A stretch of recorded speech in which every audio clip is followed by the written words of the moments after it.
متوجہ کیا گیا ہے کہ وہ اور چیزوں کو ایکسپلور کرے، اور پھر ان کے پیچھے کیا ہے، اس کے انڈر میں کیا ہے، بنیت کیا ہے، ان تمام تر چیزوں کو اپنے علم میں تبدیل کرتے ہوئے ترقی کرتا چلا جائے۔ یہاں پر آ کر ایک اسٹیپ اور آگے بڑھ جاتا ہے کہ جہاں پر انسان کو تشریعی رہنمائی فراہم کی جاتی ہے، جو میں نے عرض کیا تھا ابھی تھوڑی دیر پہلے کہ پیدا کیا، اس کے بعد اس کے لیے جو چیز ضروری ہے ویسی ہدایت اس کو دے دی۔ تو اب انسان کے کیس کے اندر تشریعاً اگر پروردگار عالم اس کی ہدایت نہ کرے تو یہ ظلم ہو جائے گا، یعنی وہ چیز جس کو بظاہر دیکھا جائے تو ایک زحمت لگتی ہے، لیکن نہیں، اگر یہ چیز نہ کرے پروردگار تو یہ ظلم ہوگا، اس لیے کہ انسان کے انسان ہونے کا تقاضا یہ ہے کہ یہ ایڈیشنل گائیڈنس اس کو فراہم کی جائے، ورنہ وہ دوسرے جانوروں کے مقابلے میں ایک بہتر جانور تو ہو جائے گا کہ جو اپنی عقل کو استعمال کر کے سائنسی اعتبار سے ٹیکنالوجی کے میدان میں تو آگے بڑھ گیا، لیکن یہ کہ بہرحال وہ جو اس کی انسانیت جس چیز کے اندر مضمر تھی وہ اسے ترقی سے محروم کر دے گا۔ تو پروردگار عالم ایسا نہیں کرتا، تو یہاں پر اس کو واضح کیا گیا۔ پھر عدل تشریعی کے اندر اگر آپ دیکھیں، یعنی اب یہ عدل تکوینی کے اندر یہ لفظ بہت امپورٹنٹ ہے، صلاحیت اور لیاقت، جو جیسا ہونا چاہیے ویسا اس کو بنایا، اور پھر اس کی ترقی کے لیے جیسی ضرورت تھی ویسی ہدایت اس کو فراہم کر دی۔ عدل تشریعی کے اندر طاقت سے زیادہ ذمہ داری نہیں ڈالتا، یہ ہے مین پوائنٹ جو اہم۔ اگر ون لائن کے اندر اگر آپ دیکھیں تو جو انہوں نے لکھا ہے، لمبا لکھا ہے، میں پورا پڑھ نہیں رہا، تو اس میں ایک لفظ یا ایک جملہ اگر آپ اس کو مارک کرنا چاہیں تو یہ کہ طاقت سے زیادہ ذمہ داری نہیں دیتا۔ لا یکلف اللہ نفسا الا وسعها، یہ دونوں طرح سے آیا ہے، لا نکلف نفسا الا وسعها بھی آیا ہے کہ ہم کسی نفس کو اس کی گنجائش سے زیادہ ذمہ داری نہیں دیتے۔ پھر اس کے بعد جو تیسرا مرحلہ ہے عدل جزائی کا، کہ خداوند تعالیٰ مومن اور کافر اور نیک اور بد انسان کے ساتھ ہرگز یکساں برتاؤ نہیں کرتا، ہر انسان کو اس کی کارکردگی کے مطابق جزا و سزا دیتا ہے، لوگوں تک نہ پہنچائے اور اتمام حجت نہ کر لے ان کو ہرگز مواخذہ نہیں کرتا۔ یہ ساری چیزیں عدل جزائی کے اندر آتی ہیں۔ خلاصہ اس کا وہی ہے جو پچھلی مرتبہ ہم نے ایک آیت ڈسکس کی تھی کہ افنجعل المسلمین کالمجرمین، کہ کیا ہم مسلم کو مجرم کی طرح ٹریٹ کریں گے؟ ما لکم، تمہیں کیا ہو گیا ہے، کیف تحکمون، تم کیسے فیصلہ کرتے ہو۔ اب ذرا سے یہاں پر رکیے اور ذرا اس پر غور کیجئے کہ یہ جو عدل تکوینی کی بات کی گئی، کون و مکان، کائنات، اس کے اندر تھوڑا سا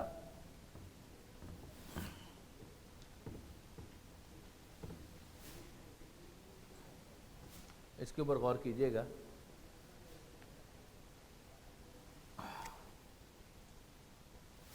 عدل تکوینی، ٹھیک ہے جی،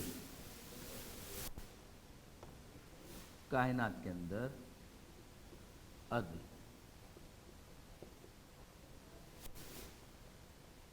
عدل کی ڈیفینیشن کیا تھی جناب؟ آسان، تو یہ کنفیوژن باقی ہے، اس کا مطلب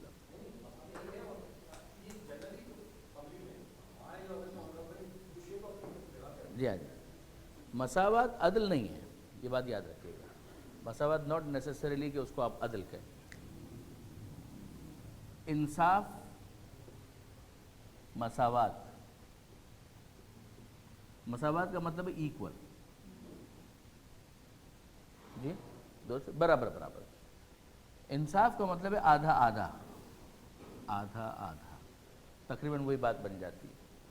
کبھی کبھی لفظ عدل اور انصاف ایک ساتھ سینونیمز کے طور پر بھی استعمال ہوتے ہیں، یہ بات ٹھیک ہے، لیکن اگر ٹیکنیکلی اگر آپ دیکھیں، انصاف نصف سے نکلا ہے نا، انصاف نکلا ہے نصف سے، اور نصف کا مطلب ہوتا ہے آدھا، انصاف کا مطلب ہوتا ہے آدھا کر دینا، آدھا کر دینا، ہاف کر دینا۔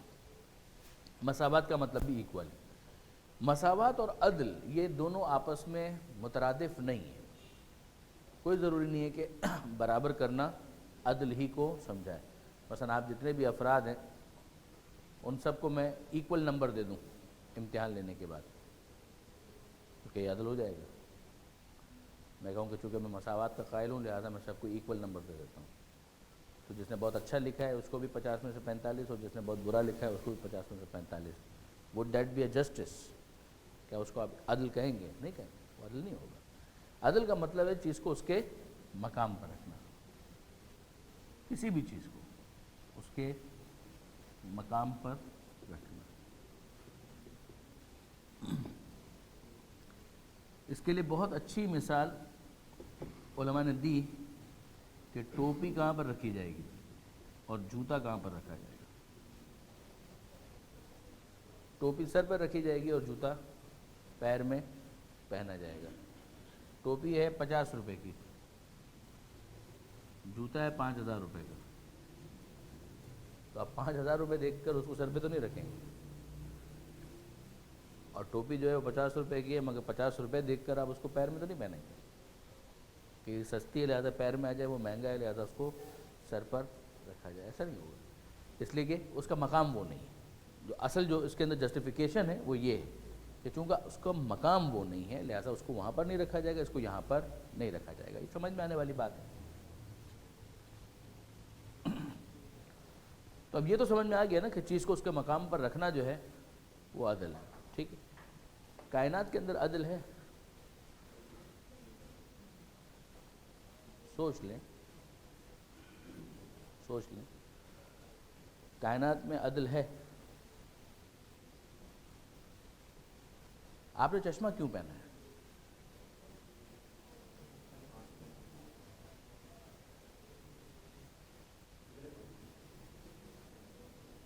تو کچھ کم ہو گیا نا، تو اس مقام پر تو نہیں ہے۔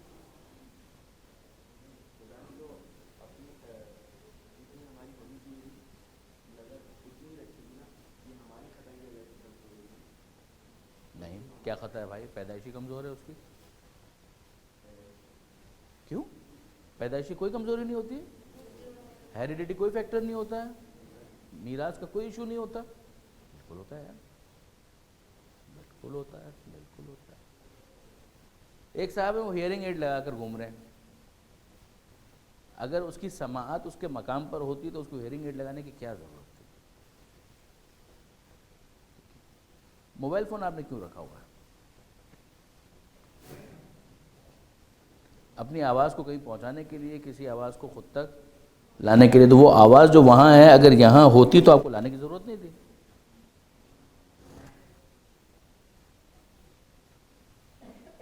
تو چیز اس کے مقام پر کہاں ہوگی؟ یا تو ابھی آپ ظلم کر رہے ہیں، یا پہلے ظلم ہے، یا اس آواز کو وہاں پر ہی ہونا چاہیے، یہاں پر نہیں آنا چاہیے۔ وہ اپنے مقام پر ہے تو آپ اس مقام سے اس کو ہٹا کر یہاں پر کیوں لانا چاہ رہے ہیں، کیوں کھینچنا چاہ رہے ہیں اس کو؟ تو چیز کے مقام پر کہاں ہے؟ اچھا آپ چھوڑیے، اور آسان کرتے ہیں۔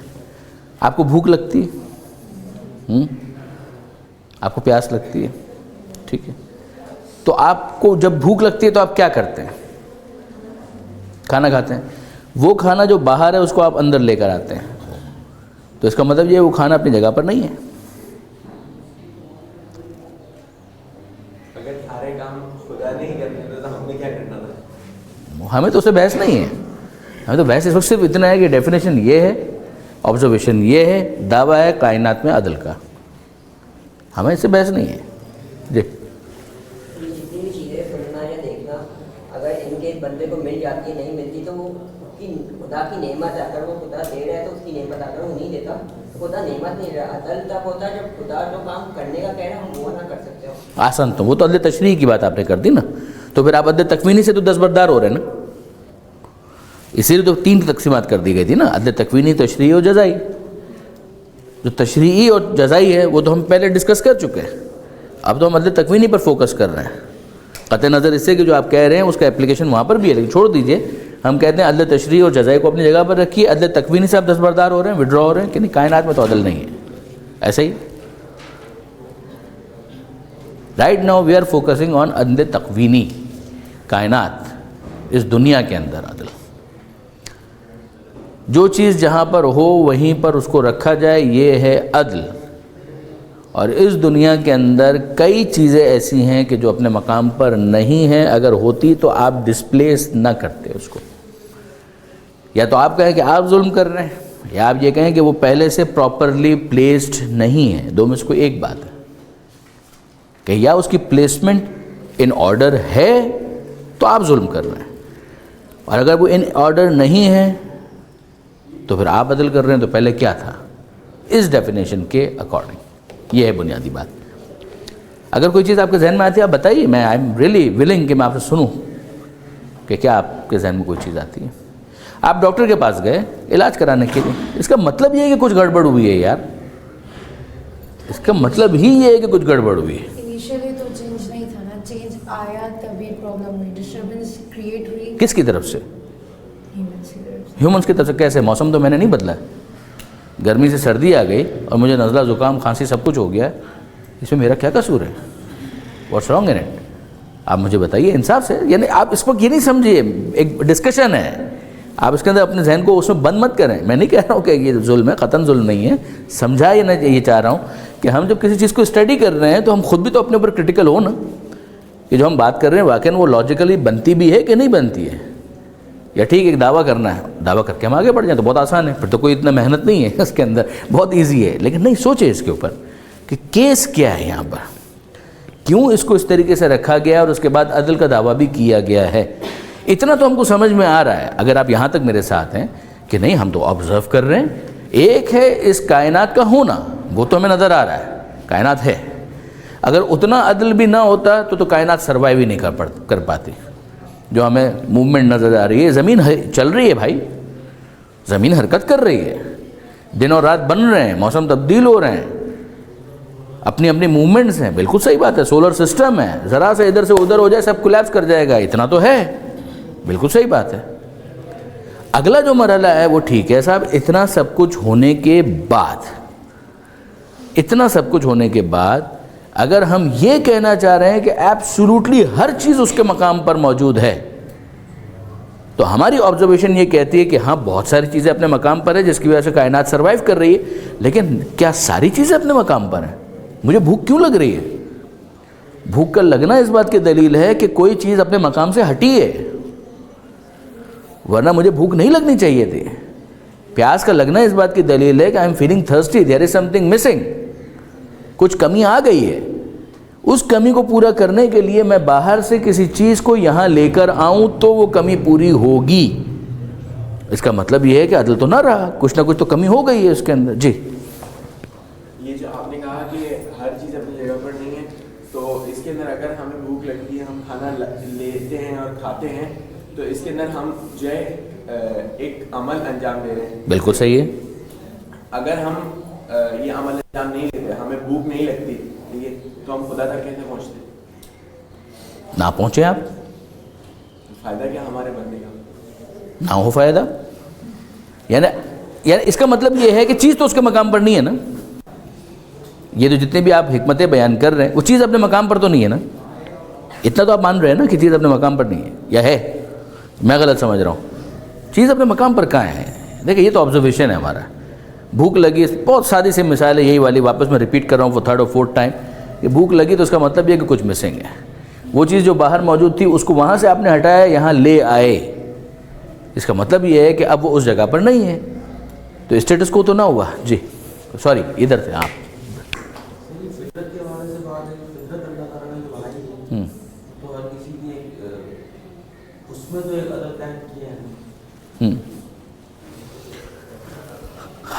اس آیت کی طرف آپ لوگ متوجہ, کتاب آپ کے پاس ہے یا نہیں ہے؟ میں پچھلی مرتبہ بھی پریشان تھا, تو کیوں نہیں ہے؟ کتاب تو ہونی چاہیے, ورنہ آپ ریفر کس چیز کو کریں گے؟ اس کے اندر عدل تکوینی والی جو آیت انہوں نے دی ہے اس کے اوپر آپ غور کیجئے گا, اور پھر واپس ہم آتے ہیں اسی کے حوالے سے. ربنا الذی آتا کل شیء خلقہ ثم ہدی, میرا رب وہ ہے, رب پالنے والا, کہ جس نے ہر چیز کو عطا کی ہے خلقہ, اس کی خلقت, ثم ہدی, اور پھر ہدایت بھی دی ہے, یہ تمام تر چیزیں پروردگار اپنی ربوبیت کے حوالے سے بیان کرتا ہے. اس کا رب, پالنے والا. پالنے والا کا مطلب ہی یہ ہے کہ وہ کہیں ہے اور کہیں اس کو جانا ہے, کسی جگہ پر ہے اور اس کو کہیں پر جانا. ٹھیک ہے جی. اگر عدل کا مطلب بالکل اسی طریقے سے آپ اس کو اپلائی کرنا چاہ رہے ہیں, وی آر رانگ اس کیس کے اندر, جس میں عدل تکوینی پھر کہہ رہا ہوں. ایک ہے کائنات کا سروائیو کرنا, اس میں تو ہمیں عدل نظر آتا ہے, چیزیں اپنے مقام پر ہیں بالکل, اگر نہ ہو تو زمین ٹھہر نہیں سکتی ہے, یہ ہیونلی باڈیز جو ہیں وہ گر پڑیں گی. کوئی چیز باقی نہیں رہ پائے گی. لہٰذا وہ جس کو آپ کہیں کہ ایک ایسا ماحول کہ جس کے اندر کائنات سروائیو کر سکے، وہ ہمیں نظر آتا ہے. اور اسی کے ذریعے سے اپنے قدرت کو خدا نے منوایا ہے کہ اگر خدا چاہتا تو یہ ساری چیزیں بھی ویسے ہی کر دیتا. نہیں کیا اس نے، پروردگار عالم نے ویسے نہیں کیا. کیوں؟ اب میں آپ سے عرض کرتا ہوں، ایک بات مجھے بتائیے، ہر چیز کو اس کے مقام پر رکھنا ہے، ٹھیک ہے؟ اگر امتحان لینا ہو تو امتحان کے موقع پر اپنے مقام پر کیا چیز رکھی جاتی ہے؟ سمجھیے کہ جب کسی چیز کو اس کے مقام پر رکھنا سے مراد کیا ہے؟ اگر میں آپ کا امتحان لینا چاہتا ہوں اور میں آپ کو ایک امتحانی پیپر دے رہا ہوں، یہ تو واضح ہے نا، اس کو ہٹا رہا ہوں. میں آپ کا امتحان لینا چاہتا ہوں اور آپ کو ایک ایگزامینیشن پیپر دیتا ہوں.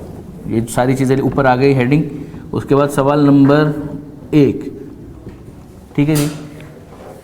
جگہ بھی آپ کو دے رہا ہوں، جواب، ٹھیک ہے. سوال نمبر 1، عدل سے کیا مراد ہے؟ تعریف کریں، ٹھیک ہے جی.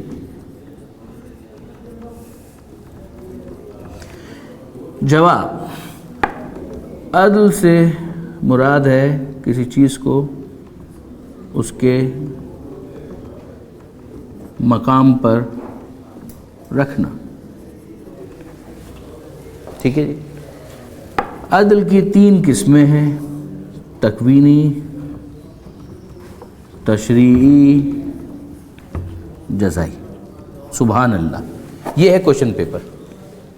کوئی مانے گا اس بات کو؟ یہ کوشچن پیپر ہے، یہ تو آنسر شیٹ ہے. کوشچن بھی موجود ہے، آنسر بھی موجود ہے. چیز کو اس کے مقام پر تو میں نے رکھ دیا، مگر یہ امتحان کا پیپر ہے. یہ امتحان کا پیپر نہیں ہے. یہ آپ کے نوٹس ہو سکتے ہیں، یہ آپ کی گائیڈ ہو سکتی ہے، یہ آپ کی کتاب ہو سکتی ہے. یہ کیا تماشا ہے؟ اگر عدل سے مراد اس طریقے سے ہم لے رہے ہیں کہ ہر چیز کو اس کے مقام پر رکھنا، تو جب امتحان لیا جائے گا تو چیز کو اس کے مقام پر نہ رکھنا عدل ہوگا. اگر آپ کبھی امتحان لینا چاہتے ہیں تو امتحان کے اندر ہوگا یہی. اگر اس چیز کو اس کے مقام پر رکھ دیا تو اس کے مقام پر نہیں ہے وہ. جب آپ پزل کسی کے سامنے رکھتے ہیں تو آپ کیا کرتے ہیں؟ وہ پزل اگر ہے تو اس کو اس کے مقام پر رکھنا، یعنی پزل کو پزل بنانا. کوشچن پیپر کو جب آپ عدل کے تحت بنانا چاہتے ہیں نا، کوشچن پیپر کو کوشچن پیپر بنانا، تو کوشچن پیپر کو کوشچن پیپر بنانے کے لیے ضروری ہوگا کہ مسنگ ہو وہاں پر. ادروائز وہ کوشچن پیپر نہیں ہے، وہ امتحان نہیں ہے. اگر میں آپ کا پزل کے ذریعے سے امتحان لینا چاہتا ہوں تو کچھ چیزیں مسنگ ہوں گی، تب وہ پزل کہلائے گا. ورنہ عدل کی ڈیفینیشن کے تحت وہ پزل نہیں ہے، وہ معمہ نہیں ہے. آپ ذرا غور تو کریں کہ جب ہم جزا کی بات کر رہے تھے، عدل جزائی، تو کوئی پرفارمنس تو ہے کہ جس کی بنیاد پر ہم نے بات کی تھی کہ عدل جزائی ہوگی، کہ جزا اور سزا کے اندر کسی قسم کا کوئی ظلم نہیں ہوگا. تو اس کا مطلب ہی یہ ہے کہ آپ کو کچھ پرفارم کرنا ہے. وہ پرفارم آپ کو کیوں کرنا ہے؟ اس لیے کہ دنیا جنت نہیں ہے. آپ دنیا کو آئسولیشن میں کیوں دیکھ رہے ہیں؟ آپ دنیا کو آئسولیشن میں دیکھیں گے، دنیا کبھی آپ کو سمجھ میں نہیں آئے گی، سوال ہی پیدا نہیں ہوتا. یہ دنیا پرفیکٹ نہیں ہے، اس دنیا کو پرفیکٹ ہونا بھی نہیں چاہیے. کہاں قرآن کے اندر پروردگار عالم نے دنیا کو پرفیکٹ کہا؟ کبھی نہیں، نیور. کہاں اہل بیت کی احادیث کے اندر، پیغمبر اکرم کے فرامین کے اندر آپ کو دنیا پرفیکٹ نظر آتی ہے؟ کہیں پر بھی نہیں.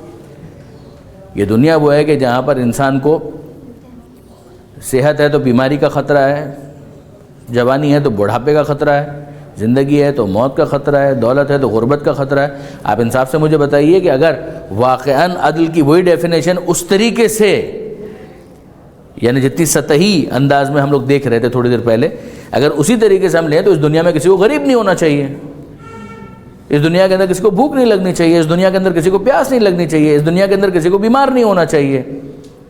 بیماری تھوڑی، یعنی وہ مقام کسی چیز کو اس کے مقام پر رکھیں تو صحت ہو، تو بھی بیماری نہیں ہونی چاہیے. کسی کو بچہ ہی نہیں ہونا چاہیے، کسی کو بچہ نہیں ہونا چاہیے، کسی کو بوڑھا نہیں ہونا چاہیے، سب کو جوان ہونا چاہیے. ایگزیکٹلی آپ بالکل صحیح کہہ رہے ہیں کہ وہ تمام تر چیزیں جو عدل جزائی کے ماتحت ملنے والی ہیں اس کو آپ امتحان کے دوران تقاضا کر رہے ہیں. جب کسی جگہ پر امتحان لیا جائے گا تو امتحان لینے کے لیے اس ماحول کو ویسا بنایا جائے گا کہ جس کے بعد وہ امتحان گاہ بن سکے. یہ دنیا امتحان گاہ ہے, ایگزامینیشن ہال ہے, مارک مائی ورڈز. یہ قرآن مجید نے اس کے اوپر کسی قسم کی لگی لپٹی نہیں رکھی, بہت واضح طور پر بیان کیا ہے کہ یہ دنیا جو ہے لَنَبْلُوَنَّكُمْ, ہم تمہارا حتماً امتحان لیں گے. بِشَيْءٍ مِّنَ الْخَوْفِ, خوف کے ذریعے, بھوک کے ذریعے, مال کی کمی کے ذریعے, جانوں کی کمی کے ذریعے. تمہارا میوہ دل تمہارے سامنے اس دنیا سے چلا جائے گا, یہ بھی امتحان ہوگا. بشر الصابرین, صبر کرنے والوں کو بشارت دیجئے جب ان کے اوپر کوئی مصیبت آتی ہے. اذا اصابتہم مصیبہ, مصیبت کا مطلب ہی یہ ہے کہ یہ دنیا آئیڈیل نہیں ہے, ورنہ مصیبت آ کیوں رہی ہے؟ تو وہ کہتے ہیں اِنَّا لِلَّهِ وَإِنَّا إِلَيْهِ راجعون, ہم اللہ کے لیے, اللہ ہی کی بارگاہ میں ہمیں جانا ہے. اس دنیا کے اندر پروردگار نے ہر ایک کو خلقت کے اعتبار سے جیسا وہ بن سکتا ہے بنایا ہے, پھر اس کو ہدایت دی ہے. ہدایت دینے کی ضرورت ہی اس لیے پڑ رہی ہے. وہ جو ایکسٹرا گائیڈنس جو انسان کو خاص طور پر مل رہی ہے, جو معاملہ انسٹنکٹیو ہو کر آگے تشریح تک جاتا ہے, اس کا ریزن یہی ہے کہ بہت ساری چیزیں اس دنیا کے اندر ایسی ہیں کہ جو ویسی نہیں ہیں کہ جیسی ہونی چاہیے.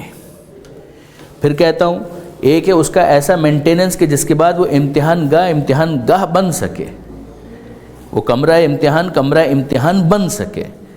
اتنا ہو کہ آپ کو کرسی دی گئی ہے, آپ کو ٹیبل دیا گیا ہے, آپ کو ایک کاپی دی گئی ہے, آپ کو ایک قلم دیا گیا, آپ کو کوشچن پیپر دیا گیا, آپ کو کس طریقے سے اس کو حل کرنا ہے وہ آپ کو بتایا گیا ہے, مگر حل آپ نے کرنا ہے.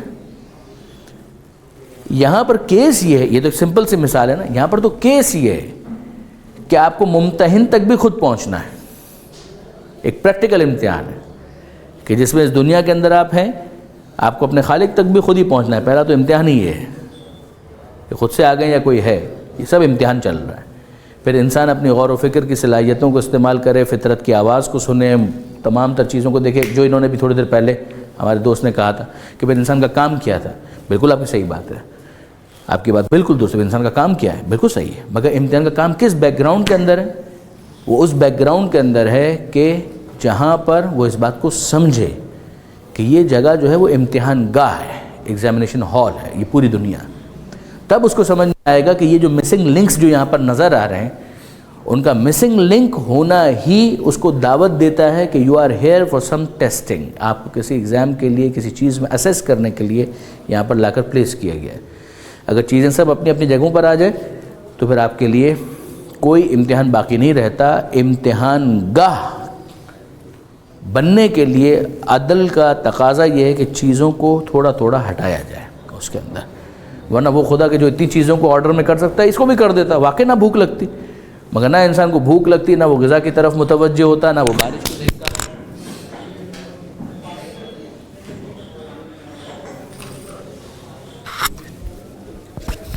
کو دیکھتا, نہ وہ کسی اور چیز کو ملاحظہ کرتا, اور ایز اے رزلٹ اس کی ہدایت نہ ہو پاتی. سسٹمز کو بنایا اس طرح سے گیا ہے کہ انسان دنیا میں رہتے ہوئے کسی نہ کسی مرحلے پر غور و فکر کے اوپر مجبور ہو جائے. یہ غور کیجیے گا. اچھا, اب اس کے بعد ہوگا کہ کچھ افراد وہ ہیں کہ جو گڑبڑ کر دیں گے. یہاں پر ہمیں وہ آیت سمجھ میں آتی ہے. بھئی آپ کو میں نے پیپر دیا ہے, اس پیپر کے اندر سوال نمبر 1 ہے, آپ اس کے جواب میں, آپ کو ایک اپارچونٹی ملی ہے نا کہ آپ اس کا جواب لکھ سکتے ہیں. آپ نے اس سوال کو سمجھا, سوال کے جواب کو سمجھا, اور اس کے بعد پہ آپ نے لکھنا شروع کیا. آپ نے بالکل ٹھیک ٹھیک لکھ دیا, گڈ, 10 آؤٹ آف 10. لیکن اگر الٹا کر دیا کہ یہاں پر آپ ستارہ بنانا شروع کر دیں, آپ یہاں پہ کوئی کشتی بنانا شروع کر دیں, یہاں پہ ارے بھائی سوال کیا تھا, یہ آپ نے کیا کیا ہے, you are abusing the paper. آپ اس پیپر کے ساتھ زیادتی کر رہے ہیں. یہ وہ چیز ہے کہ پیپر تو خراب ہو گیا, پیپر خراب ہو گیا. ظہر الفساد فی البر والبحر, یہ پروردگار عالم نے باقاعدہ اس بات کا ذکر کیا قرآن کے اندر کہ فساد ظاہر ہو گیا, زمین پر بھی, پانی میں بھی, خشکی میں بھی اور تری میں بھی. بما کسبت اید الناس, جو لوگوں نے کام کیے ہیں ان کے کرتوت کی وجہ سے چیزیں آرڈر میں نہیں رہیں. جیسے کہ ہم نے ان سے یہ مانگا تھا کہ خالی جگہ پر کریں, انہوں نے خالی جگہوں میں گالیاں لکھ دی ہیں مثلا سمجھانے کے لیے, کہ بجائے اس کے کہ وہ اس اپارچونیٹی کو کیپٹلائز کرتے to make the most of it, انہوں نے اس کو ضائع کر دیا. اور اس کا نتیجہ پھر نکلے گا کہ ہمیں باقاعدہ اس کے اندر ایک ڈسٹربنس نظر آئے گی. کچھ بات آپ لوگوں کے لیے واضح ہوئی اس کے اندر. یہ اگر امتحان نہ رکھا جائے یہ پروردگار کی ربوبیت کے خلاف ہے. یاد رکھیے گا, خدا کے رب ہونے کا تقاضا یہ ہے کہ جب وہ پالنے والا ہے اپنی مخلوقات کے اندر یہ بھی پیدا کر سکتا ہے, یہ بھی ایک مخلوق وہ ہے جو انسان ہے, اس کو بھی پیدا کر سکتا ہے, وہ کرے گا. وہ آپ سے اور مجھ سے مشورہ نہیں کرے گا. ہم مخلوق ہیں, پیدا کیا اس نے. پیدا کرنے کے بعد اب اس کو پیدا کرنے کے بعد بنا تو دیا, اب اس کی ہدایت جو عدل تکوینی کے اندر جو آیت ہم نے ڈسکس کی تھی کہ اب اس کی ہدایت کیوں ضروری ہے, اسی لیے کہ وہ چیزیں جو آؤٹ آف پلیس ہیں ان کو وہ پلیس کرے انسان. جو امتحان گاہ کا تصور ہے وہ بہت ضروری ہے. ایک بات ذہن میں رکھ لیجئے گا, اگر آپ دنیا کے اندر اس کانسیپٹ کو کمپریہنڈ نہیں کریں گے آپ کو دین سمجھ میں نہیں آئے گا. آپ کو دین ریلیجن آپ کو سمجھ میں نہیں آئے گا. بہت بڑا معرکۃ الآراء جو ایشو اس دنیا کے اندر ہے وہ یہ والا ہے. ہارڈشپس کیوں ہوتی ہیں, پریشانیاں کیوں آتی ہیں, مشکلات کیوں آتی ہیں, مصیبتیں کیوں آتی ہیں, ان سب کے پیچھے کیا ریزن ہے؟ ہر ایک کیا اتنا ہی گنہگار ہے کہ پیدا ہوتے ہی اس کے اوپر مصیبتیں آنا شروع ہو جائیں؟ پیدا ہوا, بیمار ہو گیا, یہ ہو گیا, وہ ہو گیا, فلاں ڈھمکا, یہ ساری چیزیں ہو گئی نا, ٹھیک ہو گیا. اگر یہاں تک آپ لوگوں کے لیے واضح ہو گیا ہے تو پھر ہم آگے بڑھیں, ورنہ پھر اس کو یہاں پہ ابھی روکیں اس لیے کہ یہ بہت امپورٹنٹ بحث ہے. جی بی فرمائیے گا. آپ کے لیکچر کے مطابق جو چینجز ہیں وہ اس کی وجہ سے فساد ہوتا ہے, ڈسٹربنس کریٹ ہوتی ہے. تو یہاں پہ اگر ہم بات کریں ان فیکٹرز کی جو ہماری وجہ سے ویدر, تو ویدر میں بھی چینجز ہماری وجہ سے نہیں قدر نہیں بھی ایسا نہیں, دو الگ الگ چیزیں. ایک ہے ہم نے کہا کہ آلریڈی کچھ چیزوں کو ڈسپلیس کیا گیا ہے, آلریڈی اسی کے ذریعے سے تو امتحان ہونا ہے. ایک ہے کہ جواب کچھ دینا تھا, آپ نے کچھ دیا, سوال گندم تھا, جواب چنا تھا. جب سوال کو سمجھا نہیں گیا اور جواب غلط دیا گیا تو اس کی پوزیشن یہ والی ہو گئی جو امتحانی پرچے کے اندر ہوتی ہے. جگہ تو چلی گئی نا, جو جگہ تھی آپ کے پاس, جتنا اسپیس تھا وہ تو ضائع ہو گیا. ایز اے رزلٹ یہاں پر فساد ہوا یا نہیں ہوا, یہ وہ چیز تھی جو میں عرض کر رہا تھا. مثال کے طور پر آپ اس دنیا کے اندر ایک انسان اپنے غصے کو کنٹرول نہیں کرتا, بے گناہوں کو مار دیتا ہے, یہ فساد ہے. اس سے آپ نے حق حیات چھین لیا, اس سے آپ نے زندہ رہنے کا حق چھین لیا. آپ نے کسی کے اوپر ظلم کر دیا, آپ نے اس کا کھانا چھین لیا, یہ فساد ہے. آپ نے کچرا اتنا پھیلا دیا کہ صاف ستھرا بیچ جو ہے وہ گندگی کا ڈھیر بن گیا, اس کو پراپرلی فزل آؤٹ نہیں کیا اس کچرے کو, اس گاربیج کو, تو اس کا نتیجہ کیا نکلے گا؟ اس کا نتیجہ یہی نکلے گا کہ جو سمندری مخلوق ہے وہ بھی ڈینجر میں آ جائیں گی, اور سارا جو اتنا بھی ماحول تھا وہ سارے کا آپ کا جو ایکولوجی ہے وہ پوری ڈسٹرب ہو جائے گی. تو وہ چیز وہ ہے کہ جو پروردگار عالم بیان کر رہا ہے کہ ظہر الفساد فی البر والبحر, since they did not understand کہ ان کو کس لیے بھیجا گیا تھا, تو نتیجہ یہ نکلا کہ بجائے اس کے کہ وہ صحیح طرح سے کمپریہنڈ کرتے انہوں نے غلط سمجھا, اور اس کے بعد پھر فساد مچا دیا زمین اور پانی کے اندر. تو کچھ چیزیں ہیں جو خدا کی طرف سے آلریڈی امتحان ہونے کی وجہ سے ہمیں نظر آتی ہے کہ ڈسپلیسڈ ہیں. وہ تو امتحان ہونے کی وجہ سے عدل بنے گا کہ ورنہ امتحان ہی نہیں ہو سکتا. اب دوسرا مرحلہ یہ ہے کہ جب ایک انسان اس کو پراپرلی ایڈریس نہیں کرتا تو زمین کے اندر اور زیادہ خرابیاں پیدا ہونا شروع ہو جاتی ہیں, پورے ماحول کے اندر, کائنات کے اندر. کچھ واضح ہوا؟ ٹھیک ہے جی. خدا نے کہا کہ ساری کائنات جو ہے انسانوں کے لیے بنائی گئی ہے, تو اگر انسان گھومنا شروع کرے تو ساری زندگی نکل جائے, صرف ہمارا زمین ہے وہ بھی نہیں گھوم سکتا, تو ساری کائنات کو کیسے دیکھے گا؟ نہ دیکھے. یہ تو نہیں کہا کہ ساری کائنات کو وہ دیکھے, یہ کہا ہے کہ ساری کائنات اس کے لیے بنائی گئی ہیں. مثلا ایک انسان ہے وہ زندگی بھر سورج کو نہیں دیکھ سکتا, پورا تو نہیں دیکھ سکتا. سورج ہمیں جتنی ٹکیا اس کی نظر آتی ہے وہ بھی ہم کہاں پورا دیکھ پاتے ہیں, لیکن یہ کہ وہ جتنا اس کا حجم ہے, اس کا والیوم ہے, وہ تو شاید پتہ نہیں 10 ٹائمز یا 100 ٹائمز زمین سے زیادہ ہے. تو آپ اور میں کہاں اس کو دیکھ پا رہے ہیں؟ ہم تو پوری زمین کو بھی نہیں دیکھ پا رہے. بالکل آپ کی بات صحیح. زمین پر موجود انسان, یہ انسان وہ ہے کہ جس کے لیے سب بنایا. کیا مطلب سب بنایا؟ یعنی اس سے جو فائدہ ہونے والا ہے وہ بالآخر انسان کو ہونے والا ہے, یا ڈائریکٹلی ہو رہا ہے یا وہ فائدہ حاصل کر سکتا ہے. سورج ہے، اگر وہ نہ ہو تو آپ فائدہ حاصل کیا کریں گے؟ سروائیو ہی نہیں کر پائیں گے. یہ حدیث قدسی البتہ، خلقت الاشیاء لاجلک وخلقتک لاجلی، کہ میں نے سب کو بنایا تیرے لیے اور تجھے بنایا اپنے لیے. بالکل صحیح. تمہارے لیے بنایا، اس کا یہ مطلب نہیں ہے کہ تم ساری وہ چیزیں کہ جس کو تمہارے لیے بنایا جا جا کر تم دیکھ سکو گے، وہ ضروری نہیں ہے. ہاں جانا چاہو تو ناممکن بھی نہیں ہے، ممکن ہے. جیسے ایک انسان چاند تک پہنچ گیا، دوسرے سیاروں تک پہنچ گیا، پہنچ جائے، پہنچے نہ پہنچے، بنایا تمہارے لیے. اس سے استفادہ یا فائدہ حاصل کرنا اسی پر موقوف نہیں ہے کہ اگر آپ وہاں پہنچیں گے تو فائدہ حاصل کریں گے، نہیں پہنچیں گے تو فائدہ حاصل نہیں کریں گے نا، ایسا نہیں. مثال کے طور پر اگر میں کسی شخص کو کہوں کہ میں نے یہ گھر تمہارے لیے بنایا ہے، صحیح ہے، اب وہ اتنی 3-4 سمندر پار رہتا ہے، اب وہ یہاں پر آئے گا نہیں تو اس کو کیا فائدہ ہوگا؟ بالکل صحیح. فائدہ یہاں پر منحصر ہے رہنے میں. آپ نوٹ کریں کہ جب آپ کہتے ہیں کہ میں نے تمہارے لیے مکان بنایا، تو مکان کا مطلب ہی یہ ہے کہ رہنے کی جگہ. تو یہاں پر تو فائدہ ہی رہنے کے حوالے سے. اگر میں آپ کو کہوں کہ میں نے تمہارے لیے بن کباب بنایا، برگر بنایا، تو آپ اس میں رہیں گے نہیں، اس کو کھائیں گے. نوٹ کریں، واقعی ایسا ہی ہے کہ نہیں ہے. میں کہوں کہ یہ مشروب جو ہے میں نے آپ کے لیے بنایا، چائے ابھی آپ کے لیے آئے گی، آئے گی نا بھائی، آ گیا، تو چائے آپ کے لیے آئے گی، تو آپ چائے میں رہیں گے نہیں، ڈبکی نہیں لگائیں گے. ایسا ہی ہے نا. اگر میں کہوں کہ یہ سوئمنگ پول جو ہے وہ میں نے آپ کے لیے بنایا، تو آپ سوئمنگ پول کو آپ کھائیں گے نہیں، سوئمنگ پول کے اندر سوئم کریں گے. مکان بنایا، مکان میں آپ رہیں گے. کھانا بنایا، کھانے سے آپ فائدہ حاصل کریں گے.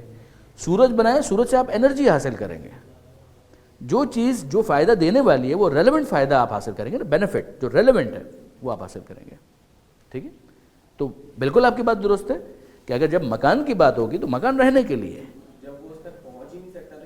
بیٹا یہی میں آپ سے عرض کر رہا ہوں کہ اگر وہ اس تک نہیں پہنچ سکتا ہے تو یہ بنانے والا جو ہے اس کا ایرر ہے نا، کہ اس نے ایسی چیز اس کے لیے بنائی ہے، وہ کہے گا، وہی کمپلین کرے گا کہ بھائی جان اگر میرے لیے بنایا تھا تو یا مجھے وہاں بلایا ہوتا یا مکان وہاں بھجوایا ہوتا. ہاں. اب آپ نوٹ کریں اس کے اندر پروردگار عالم نے 2 مکان بنائے، ایک زمین اور ایک جنت. زمین کے اندر ٹیمپرری اکوموڈیشن دی ہے اور جنت کے اندر پرماننٹ اکوموڈیشن دی ہے. زمین میں بھیجا اور کہا کہ یہاں پہ تمہیں ٹیسٹ کے لیے بھیجا ہے، رہ یہاں پر بھی سکتے ہو، ہمیشہ نہیں رہ پاؤ گے. For the time being ideal نہیں ہے، رہو لیکن رہ سکتے ہو، ہمیشہ نہیں رہ سکتے. آنا تمہیں میرے پاس ہے. اب میں تمہارے لیے ایک جگہ یہ بناتا ہوں، ایک مکان وہ بناتا ہوں. اس مکان میں تمہیں جزا کے طور پر رکھوں گا، اس مکان میں تمہیں امتحان کے طور پر رکھوں گا. What's wrong in it? اس میں کیا پرابلم ہے؟ یا امتحان دیجئے، کامیاب ہو جائیے جنت میں چلے جائیے، ناکام ہو کے خدا نہ کرے. الحمدللہ پہلے سیشن کے اندر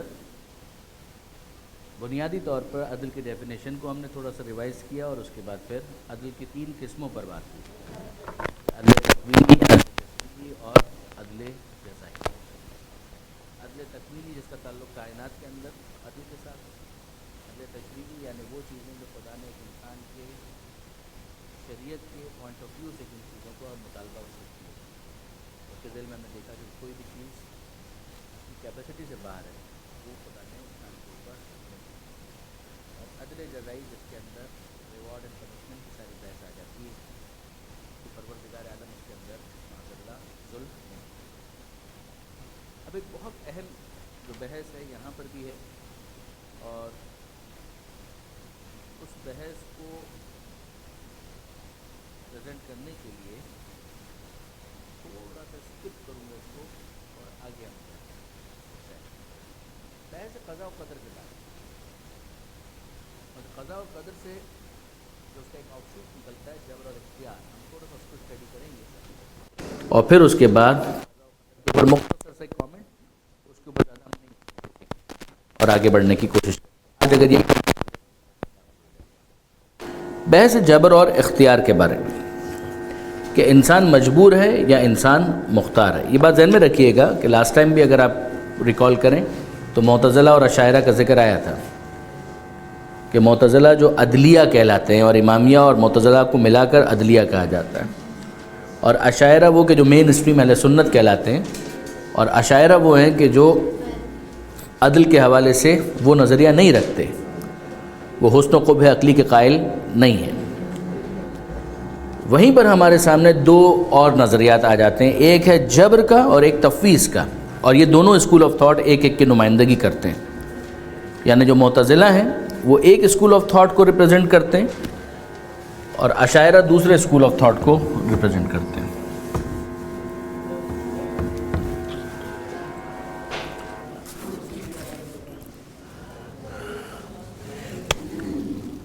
جبر، تفویض.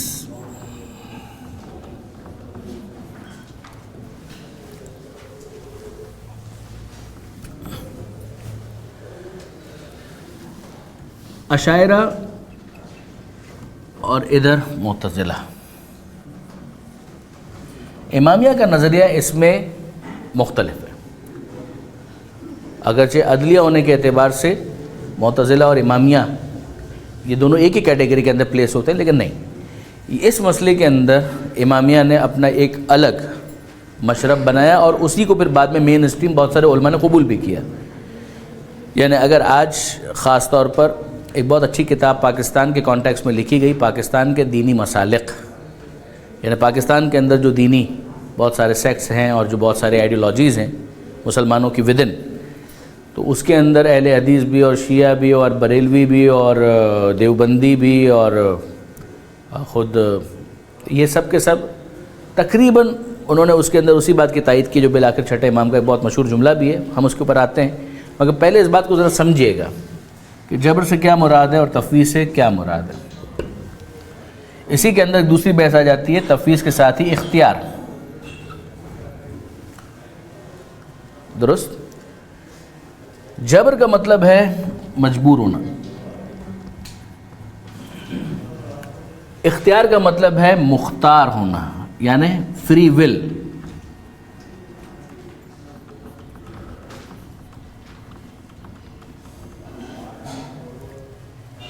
جس کو کہا جاتا ہے کہ ہمارے پاس اس دنیا میں، اب ہم انسانوں کی بات کر رہے ہیں، انسان کے پاس فری ول ہے یا نہیں ہے. اشاعرہ کا بہت مشہور نظریہ ہے جس کی وجہ سے ان کو مجبرہ بھی کہا جاتا ہے، وہ یہ کہ جناب انسان جو ہے وہ مختار نہیں ہے، اس کے پاس اختیار نہیں ہے، وہ مجبور ہے. دوسری طرف معتزلہ نے کہا کہ انسان کے پاس اختیار ہے اور مکمل اختیار ہے. اسی کی وجہ سے اس گروہ کے جو سرکردہ افراد ان کو قدریہ بھی کہا گیا. ٹھیک ہے جی، قدریہ. اچھا، پھر میں آپ سے عرض کر رہا ہوں کہ آپ اصطلاحات کے اوپر بہت زیادہ کنفیوز مت ہو جائے گا، اس کو چھوڑ دیں، کانسیپٹ سمجھنے کی کوشش کیجیے گا. ایک ہے جبر، ایک ہے تفویض، اختیار. جبر کا مطلب ہے مجبور ہونا، اختیار کا مطلب ہے کہ انسان کے پاس فری ول موجود ہے اور وہ کچھ کر سکتا ہے. اچھا، اب آپ اس وقت اپنے ذہن کو بالکل شیعت سے بھی فارغ کریں تھوڑی دیر کے لیے، اور کسی اور چیز سے بھی، کسی اور نظریے سے اپنے آپ کو انفلوئنس نہ کریں، خود اپنے آپ کو رکھیں اور میرٹ کے اوپر اس بات پر ذرا غور کریں. مجھے یہ بتائیے کہ آپ کو ان میں سے کون سا نظریہ اپیل کرتا ہوا دکھائی دیتا ہے. فار ایگزامپل یہاں پر ہم بات کرتے ہیں انسان مجبور ہے یا مختار. اچھا فائن، لیٹس اسٹارٹ. مختار کون کون اس بات کے قائل ہیں کہ مختار سے مراد حضرت مختار نہیں. ہاں، آپ میں تو کوئی کہے کہ صاحب میرا نام مختار، وہ والا مختار نہیں. مختار سے مراد وہ کہ جس کے پاس اختیار ہے. کون کون آپ میں سے اس بات کے قائل ہیں کہ انسان جو ہے مختار ہے؟ صرف 1 2 بس 3 4 5 6، تو باقی تکلف میں کیوں ہاتھ اٹھا رہے ہیں؟ 7 8 9 10. ہاں جی، I really appreciate the wordings.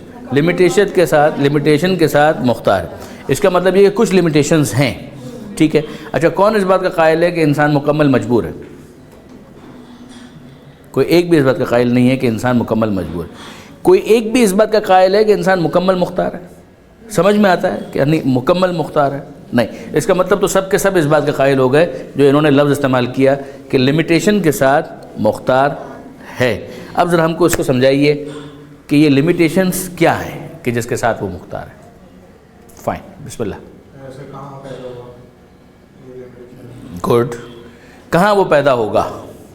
کس گھرانے میں پیدا ہوگا؟ نہ آپ کا اختیار ہے نہ میرا اختیار. بہت اچھی مثال ہے, بہت اچھی مثال ہے, بالکل پریکٹیکل ہے. اس کو پیدا ہونے پر بھی اختیار نہیں ہے کہ وہ اس کو پیدا ہونے پر بھی اختیار نہیں ہے. Good, another angle. اور کچھ؟ بھوک لگنا یا نہ لگنا اس کا اختیار. آسان, بہت اچھا ہے. بھوک لگنا نہ لگنا اس کا اختیار نہیں ہے. اس کا دل کا دھڑکنا اس کا اختیار نہیں. بالکل, بہت اچھا ہے. مرنے پر بھی اختیار نہیں. خودکشی تو خیر کر سکتا ہے, مار پڑے گی اس پہ, لیکن یہ کہ بہرحال, لیکن یہ مسلسل جینے پر تو اختیار نہیں ہے کہ وہ نہ مرے, اس پر تو اسے اختیار نہیں ہے. مرنا تو پڑے گا. ٹھیک ہے جی, ون وے اور دا ادر, درست ہے. اور تو بھی ان اینی کیس مسلسل تو نہیں جی سکتا نا ہمیشہ اس دنیا کے اندر. ٹھیک ہے, اور کوئی اور چیز؟ تو یہ تو آپ لوگوں نے لمیٹیشنز کو سمجھا ہے. اب سمجھائیے کہ وہ اختیار کیا ہے. ان لمیٹیشنز کے ساتھ وہ اختیار کیا ہے؟ مرضی وہ کھائے نہ کھائے, بھوک لگی ہے, نیسیسٹی میں ڈل رہے, اس کی مرضی وہ کھائے نہ کھائے. اچھا ہے, اس کی مرضی وہ کھائے نہ کھائے, بھوک ہڑتال پر چلا جائے, درست ہے. ایک محدود مدت صحیح, مگر اس کے پاس یہ اختیار ہے کہ وہ نہ کھائے. 2 گھنٹے, 3 گھنٹے, 4 گھنٹے, 10 گھنٹے, پھر اس کی ایک طبعی ریکوائرمنٹ ہے, اگر نہیں کھائے گا تو مر جائے گا. تو that will automatically convert into suicide. ٹھیک ہے نا, وہ تو خودکشی میں تبدیل ہو جائے گا معاملہ. مسلسل زندہ رہنے پر تو اختیار نہیں ہے, لیکن جتنا زندہ رہے اس کے اندر وہ خوبصورتی پیدا کر سکے, اس بات پر تو اختیار ہے. بہت عمدہ ہے, بہت اچھا ہے. اپنی ڈائٹ کا خیال رکھ سکتا ہے, اپنی ہیلتھ کا خیال رکھ سکتا ہے, اپنے کاموں کو بہتر بنا سکتا ہے. ٹھیک ہے جی. نماز پڑھنا نہ پڑھنا اختیار ہے یا نہیں؟ روزہ رکھیں نہ رکھیں آپ کا اختیار ہے یا نہیں؟ خدا کو آپ انکار کر دیں آپ کا اختیار ہے یا نہیں؟ یہ آپ کا انکار اختیار ہے. یہ الگ بات ہے کہ کام غلط ہے, کام کے صحیح اور غلط ہونے کی بحث نہیں ہو رہی ہے. بحث یہ ہو رہی ہے کہ آپ کا اختیار ہے یا اختیار نہیں ہے. نقن صاحب بہت پیارا جملہ کہا کرتے تھے, علامہ سید علی نقی صاحب, کہ کافر کا وجود دلیل اختیار ہے. کافر کا وجود دلیل اختیار, کہ ورنہ اگر خدا چاہتا تو کافر کو کافر نہ رہنے دیتا. خدا نے کافر کو اس کے کفر کے ساتھ رہنے دیا. یہ اس بات کی دلیل ہے کہ انسان کے پاس اختیار ہے اس کے اندر.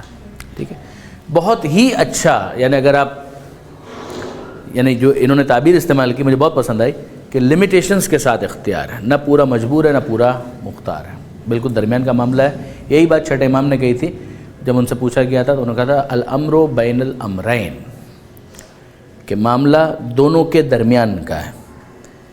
الامر بین الامرین لا جبر ولا تفویض, نہ انسان پورا مجبور ہے نہ ہی اس کو ایسا تفویض کر دیا گیا ہے, سونپ دیا گیا ہے معاملہ, کہ جب سونپ دیا تو اب پروردگار کا کچھ نہیں چلتا, خدا نے سب کچھ اس کے حوالے کر دیا. ایسا بھی کچھ نہیں, معاملہ درمیان کا ہے. الامر بین الامرین. یہ چیز جو آپ نے اتنی آسانی کے ساتھ بیان کر دی اور سمجھا دی, آپ مطمئن رہیے کہ یہ علم کلام کی معرکۃ العرب بحث ہے. آئی ایم ریئلی گلیڈ کہ آپ کانسیپچولی بالکل کلیئر ہیں, اس کے اندر کوئی پرابلم نہیں ہے. سب میں کہہ رہا ہوں, کون کہتا ہے کہ مجبور ہے تو کوئی ہاتھ نہیں اٹھاتا, کون کہتا ہے پورا اختیار ہے تو کوئی ہاتھ نہیں اٹھاتا. تو آپ سب کے سب اسی نتیجے کے اوپر ہیں. یہ بہت اچھی بات ہے, واقعی بہت اچھی بات ہے کہ کلیئرٹی ہے تھاٹس کے اندر.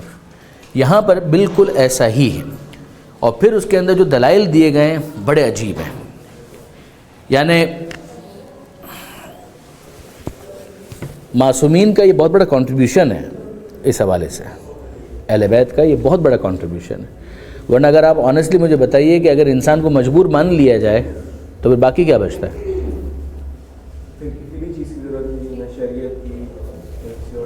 کسی چیز کو, اس لیے کہ وہ ویسا ہی ہے کہ جیسا خدا نے اس کو بنایا ہے,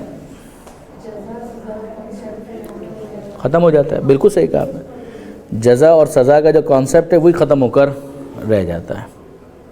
جو جزا کا کانسیپٹ ہے, جو سزا کا کانسیپٹ ہے, وہ بالکل ختم ہو کر رہ جاتا ہے. یہ آئیڈیالوجی, یہ آئیڈیا جو ہے, یہ کون سی صدی میں آیا کہ یہ ڈسٹریبیوٹ ہو گئے, اشارے ہو گئے, یہ میں نے آپ سے عرض کیا تھا کہ ایک کتاب ہے اسلامی علوم کا تعارف, آغا مطہری کی، اس کے اندر اگر آپ علم کلام کا چیپٹر پڑھیں تو آپ کو اس کے اندر یہ تمام تر ڈیٹیلز ملیں گی. اور دوسری کتاب تھی شیعت کا مقدمہ، جو لاسٹ ٹائم میں نے گزارش کی تھی کہ حسین امینی صاحب کی، تو انہوں نے اس کے حوالے سے بہت مفصل گفتگو کی، ورنہ تو خود یہ ایک پورا لیکچر چاہتا ہے.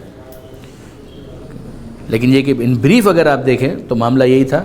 کیونکہ ابھی تک ہم جو سمجھ رہے تھے کہ شیعہ جو ہے وہ امامیت کے قائل ہے، جو غیر شیعہ ہے وہ خلافت کے قائل ہے. ہاں بس یہ فرق ہے. خلافت کے زمانے میں یہ ہو رہے تھے. نہیں یہ بعد میں ہوا، یہ بعد میں ہوا. یہ اگر آپ دیکھیں تو پیغمبر اکرم صلی اللہ علیہ وآلہ وسلم کے وصال کے بعد جو بہت ساری بحثیں اٹھی ہیں، ان میں سے ایک بحث یہ بھی، ان میں سے آیت اللہ امامت کا دور ہے جی امامت کا. ہاں امامت کا دور ہے. اس زمانے کے اندر پیغمبر اکرم کے زمانے میں اس طرح سے ان اصطلاحات کے اوپر گفتگو نہیں ہوتی تھی.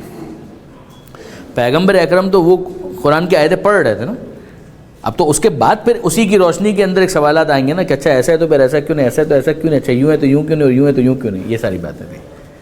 ہوتا یہی ہے کہ پہلے مرحلے کے اندر ٹیکسٹ دیا جاتا ہے، اس کو ایلوبریٹ کیا جاتا ہے، وہ ایلوبریشن ہو گیا. اسی لیے تو امام کو رکھا گیا تھا. یعنی یہ خود سمجھنے والی بات ہے کہ اگر امام بعد میں نہ ہو تو ان چیزوں کو حل کون کرے گا؟ وہ چیزیں ایکسپلین کیسے ہوں گی؟ اور اس کے اندر پھر آخری جو ایک نتیجہ دینے والی بات ہے وہ کون دے گا؟ آپ اپنی بات کہہ کے چلے جائیے، آپ اپنی بات کہہ کے چلے جائیے. ہو از دا پرسن کہ جو اتھارٹی ہے، جو کنکلوڈ کرے، آفیشیل جو اسپوکس پرسن ہے اسلام کا، وہ کون ہے؟ ان سارے مسائل کی روشنی میں ہمیں سمجھ میں آتا ہے. یعنی آپ اسی میں دیکھیے کہ جو آخری بات امام نے کہی ہے اسی کو پھر بعد میں کیری فارورڈ کیا ہے آج تک جو سمجھدار افراد ہیں. وہ جو فینیٹکس ہیں ان کی ہم بات نہیں کر رہے، وہ تو آج ابھی بھی اسی طرح سے چلیں گے. مگر یہ جو امام نے جو بات کہی ہے کہ لا جبر ولا تفویض، کہ نہ جبر ہے نہ پورا، نہ تفویض ہے پورا، معاملہ دونوں کے درمیان کا ہے. تھوڑا سا اس کے اندر ذرا ان دلائل کے اوپر توجہ کر لیں. یہ بہت اچھا ایک پورا تھا سلسلہ، تو میں چاہ رہا تھا کہ یہ آپ کے ساتھ شیئر کروں.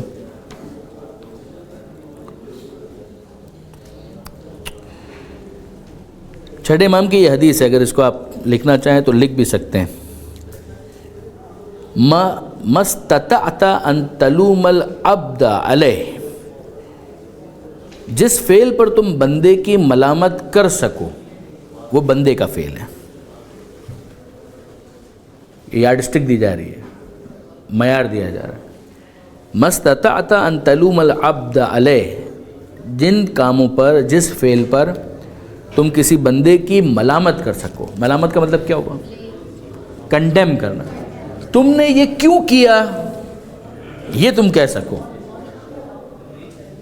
تو نے یہ کیوں کیا، یہ کہہ سکو.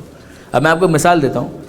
مثال کے طور پر یہ میں نے یہاں یہ اٹھایا اور آپ کو دے مارا، تو آپ مجھ سے سوال کریں گے یہ آپ نے کیا کیا، کیوں مارا آپ نے، یہ آپ نے کیوں کیا، یہ آپ نے کس لیے کیا. یہ وہ کوشچن جو ہے یہ بتاتا ہے کہ آپ جانتے ہیں کہ یہ میں نے کام کیا ہے، یہ میں اس کا رسپانسبل ہوں. ٹھیک ہے. اب اگر آپ کو ایک پارکنسن کا مریض یہاں پہ نظر آتا، اس کا ہاتھ یوں ہل رہا ہے، یوں ہل رہا ہے، ٹھیک ہے. اب آپ اسے سوال کریں گے یہ تمہارا ہاتھ ہل کیوں رہا ہے، تم اپنے ہاتھ کو ہلا کے. وہ بولا بھائی میں نہیں ہلا رہا ہوں یار، میں بیمار ہوں، میرا ہاتھ یوں ہل رہا ہے، میں نہیں ہلا رہا ہوں. وہ جملہ خود یہ بول رہا ہے میں نہیں ہلا رہا ہوں، بھائی یہ ہاتھ ہل رہا ہے. Are you getting the point? یہ جملہ بتاتا ہے کہ صاحب یہ خود بیچارہ تھوڑی کر رہا ہے. یعنی اگر آپ کہیں کہ تم یہ کیوں کر رہے ہو تو دوسرا کہے گا کہ بھائی وہ تھوڑی کر رہا ہے، دیکھو تو صحیح وہ بیمار ہے، اس کا ہاتھ جو ہے وہ راشا ہے اس کے اندر. سمجھ میں آ رہی بات؟ آپ اس کو یوں پھیلائیے. اس کا کلر کیا ہے؟ آف وائٹ ہے نا. اس کو پیلا دیکھیے، اس کو بلو دیکھیے. وہ پاسبل نہیں ہے بھائی، یہ جو ہے وہ دکھے گا نا. نہیں آپ کی آنکھ کیسی ہے، اس کو بلو نہیں دیکھ سکتی ہے. آپ کی آنکھ کیسی ہے، اس کو بلو نہیں دیکھ سکتی. یہ کیا ہے؟ سفید. آپ اس کو کالا دیکھیے نا، پلیز پلیز پلیز اس کو کالا دیکھیے. کالا کیسے دیکھیں، یہ سفید ہے، وائٹ ہے، اس کو کالا نہیں دیکھ سکتے. تو آپ کی آنکھ اتنا سا کام نہیں کر سکتی ہے، تو آپ کی آنکھ مجبور ہے. جی ہاں، چونکہ یہ سفید ہے اس کو سفید دیکھنے پر مجبور ہے. بالکل صحیح بات. اگر آپ کی نارمل آنکھ ہے تو نارمل آنکھ سفید کو سفید دیکھے گی، پیلے کو پیلا دیکھے گی. آپ کے سامنے ایک آواز آئی، بھاری آواز ہے، آپ اس کو باریک سن کر دکھائیے. ایک خاتون کی آواز ہے، مرد کی آواز سن کر دکھائیے اس کو. آپ کے کان کیسے ہیں، اتنے مجبور ہو گئے. جی ہاں سیدھی سی بات ہے، جو آواز جیسی ہے یہ نارمل ہے بابا. وہ اس کو ویسا ہی سنے گا کہ جیسی وہ آواز ہے. آپ کی زبان کے اوپر نمک رکھا, آپ اس کو میٹھا محسوس کریں. شکر رکھیں اور ہم کہیں کہ مرچ کا ذائقہ جو ہے اس کو فیل کریں. پاسبل ہے؟ یہ مجبور ہے, یعنی یہ ایسا ہی ہوگا. نارمل اگر ہے تو ایسا ہی ہوگا, اگر ایسا نہ ہو تو اب نارملٹی ہے. I getting the point? لیکن اب آپ اپنی زبان سے قرآن پڑھیں یا گالی دیں, یہ آپ کا اختیار ہے یا نہیں ہے؟ اس نے گالی دی, یہ کیوں کہہ رہے ہو اس طرح سے, کیوں بات کر رہے ہو اس طرح سے؟ وہ غیبت کر رہا ہے, یہ کیوں غیبت کر رہے ہو, کیوں تہمت لگا رہے ہو؟ جیسے آپ نے کہا کیوں کیوں کیوں, ویسے ہی آپ اس بات کی دلیل دیتے ہیں کہ آپ خود مان رہے ہیں کہ یہ کام اس نے اپنے اختیار سے کیا ہے. آپ شکر کو اپنے ہاتھ سے اپنی زبان پر رکھ سکتے ہیں, یہ آپ کا اختیار ہے, مگر شکر کو آپ نمکین محسوس کریں یہ آپ کا اختیار نہیں ہے. آپ میری بات سمجھ رہے ہیں؟ آپ نمک کو اپنی زبان پر اپنے ہاتھ سے رکھیں یہ آپ کا اختیار ہے, مگر ریت رکھ دیا. اب اس کے بعد جب نمک کو آپ محسوس کرنا چاہیں گے تو آپ اس کو نمکین ہی محسوس کریں گے. درست ہے؟ آپ وہ خوشبو محسوس کریں گے, بدبو کو بدبو محسوس کریں گے, اس میں کوئی اختیار نہیں. ٹھیک ہے؟ امام یہ کہتے ہیں کہ مستطاعت ان تلوم العبد علیہ فہو فعلو, جس کام پر تم بندے کی ملامت کر سکو کہ تو نے یہ کیوں کیا, کنڈیم کر سکو, وہ اسی کا فعل ہے. وما لم تستطع ان تلوم العبد علیہ فہو فعل اللہ, اور جس پر تم بندے کی مذمت نہ کر سکو, یہ نہ کہہ سکو کہ تو نے یہ کیوں کیا, وہ پھر اللہ کا فعل ہے. یقول اللہ للعبد, یعنی آپ کو خدا نے ایسا بنایا ہے کہ پھر آپ اس کو ویسا ہی محسوس کریں گے, ویسا ہی کریں گے. یقول اللہ للعبد لما عصیت لما فسقت لما شربت الخمر, اللہ اپنے بندے سے سوال کرے گا کہ تو نے گناہ کیوں کیا, تو نے فسق و فجور کیوں کیا, تو نے شراب کیوں پی, لما شربت الخمر. یہ سارے سوالات یہ بتا رہے ہیں کہ یہ بندے کے افعال ہیں. لیکن خدا بندے سے یہ نہیں پوچھے گا کہ تو مریض کیوں ہوا. یعنی اب یہاں پر ایزمپشن کیا ہے کہ مرض کا انتظام اس نے خود نے نہیں کیا ہے, وہی موسم ایسا آ گیا اور وہ بیمار ہو گیا, کوئی بیکٹیریا چلا گیا, کوئی وائرس چلا گیا, وہ یعنی یہ ساری چیزیں اب انسان کے اختیار سے باہر آ گئی. جو انسان کے اختیار میں ہے کہ وہ ماحول کو خود خراب کر رہا ہے وہ ایک الگ بحث ہے.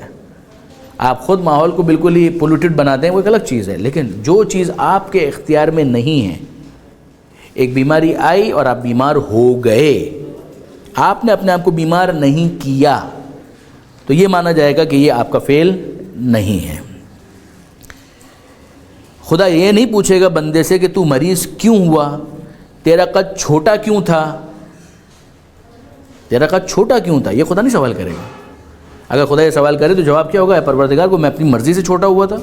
آنیسٹلی اگر آپ دیکھیں یہ جملہ خود آپ کا بتا رہا ہے کہ آپ کہہ رہے ہیں کہ اس میں میرا کیا اختیار تھا کہ میرا قد چھوٹا تھا. جو انہوں نے کسی نے مثال دی تھی کہ خدا اگر یہ سوال کرے تو اس جگہ پر کیوں پیدا ہوا, ان ماں باپ کے گھر میں کیوں پیدا ہوا, تو انسان کیا جواب دے گا کہ پروردگار کو میں اپنی مرضی سے پیدا تو نہیں ہوا تھا. تو نہ خدا یہ سوال کرے گا نہ یہ جواب دینے کی نوبت آئے گی. تیرا رنگ گورا کیوں تھا, تیرا رنگ کالا کیوں تھا, یہ سوال نہیں ہو سکتا, اس لیے کہ یہ خدا تعالیٰ کے افعال ہیں, یہ پروردگار عالم کا کام ہے. اب اس کے بعد جو جبر کا جو نظریہ رکھنے والے ہیں, ویسے تو انصاف کی بات یہ ہے کہ اگر آپ اسی ایک حدیث کے اوپر غور کریں تو یہ بہت انف ہے, بہت کافی ہے سمجھانے کے لیے. ہر وہ چیز جس پر سوال ہو سکے وہ انسان کا فعل ہے, ہر وہ چیز جس پر سوال نہ ہو سکے وہ انسان کا فعل نہیں ہے, اس کے اوپر اس کو رسپانسبل قرار نہیں دیا جا سکتا. یہی چیز عدل کے ساتھ جڑ جاتی ہے. یعنی اگر آپ یہ کہیں نا کہ صاحب اس کا عدل کی بحث کے ساتھ کیا تعلق ہے, زمین آسمان کا تعلق ہے, یعنی بالکل تعلق ہے, بھرپور تعلق ہے, کہ اگر اس کے بعد بھی اس سے یہ سوال کیا جائے جبکہ اس کے پاس اختیار نہ ہو تو پھر یہ ظلم ہے, پھر یہ عدل کہاں ہوا. جب اس کا اختیار نہیں ہے اور اسے سوال کیا جائے تو یہ ظلم ہے. اس کا اختیار ہونا چاہیے کسی نہ کسی ڈگری کا, اسی ڈگری کے اعتبار سے اس سے سوال ہو سکتا ہے اور یہ پھر عدل ہوگا, وہ پھر یہ ظلم نہیں ہوگا. جی سوال اٹھانا اگر ہے کسی شخص کے اختیار ہونے نہ ہونے میں تو یہ خدا پر بھی تو سوال اٹھایا جا سکتا ہے کہ بندے پر اختیار نہیں تھا, لیکن خدا کے پاس تو اختیار تھا کہ اسے شارٹ آئی کیوں دی اور اس کے ساتھ ایگزیکٹلی امتحان. یہ تو ہم پہلے ڈسکس کر چکے کہ یہ دنیا جو ہے آئیڈیل ورلڈ نہیں ہے. اس دنیا کے اندر اگر ہم یہ سمجھ رہے ہیں کہ یہ دنیا آئیڈیل جگہ ہے, ایسا نہیں ہے. پروردگار عالم نے تو اس کے اوپر وہ کیا ہے. یعنی اگر آپ دیکھو کہ انظر کیف فضلنا بعضهم علی بعض، ذرا دیکھو یہ سورہ بنی اسرائیل کی آیت ہے کہ ہم نے کیسے ایک کو دوسرے کے اوپر فضیلت دی ہے. ہم نے سب کو ایک برابر نہیں رکھا ہے. جو آج کی بحث جہاں سے شروع ہوئی تھی مساوات، کہ اگر آپ مساوات کی بات کرتے ہیں اور عدل کو اس کے ساتھ کنفیوز کرتے ہیں تو بالکل غلط بات ہے، اس لیے کہ مساوات کہاں ہے؟ انسان میں اور دیگر مخلوقات میں فرق ہے، انسان میں فرق ہے، مرد اور عورت میں فرق ہے، مرد میں فرق ہے، عورت میں فرق ہے. خوبصورتی کے اعتبار سے سب برابر نہیں ہے، ہائٹ کے اعتبار سے سب برابر نہیں ہے، رنگ کے اعتبار سے سب برابر نہیں ہے، آواز کے اعتبار سے سب برابر نہیں ہے، دولت کے اعتبار سے سب برابر نہیں ہے، صحت کے اعتبار سے سب برابر نہیں ہے، قد کے اعتبار سے سب برابر نہیں ہے. امنگ دیم، یہ بھی ایک پوائنٹ ہے. یہ فرق رکھا ہے، لہٰذا اس کو کبھی بھی معیار فضیلت نہیں بنایا جا سکتا. یہ وہ فضیلت ہے جو ایز اٹ اپیئرز ہے، جس کے اوپر انسان کا کوئی کارنامہ نہیں ہے. درست ہے؟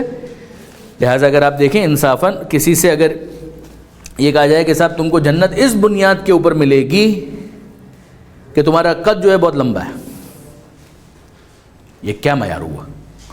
تمہیں جنت اس بنیاد پر ملے گی کہ تمہارا رنگ کیا تھا، یہ کیا بات ہوئی؟ یہ کون سی معقول بات ہے؟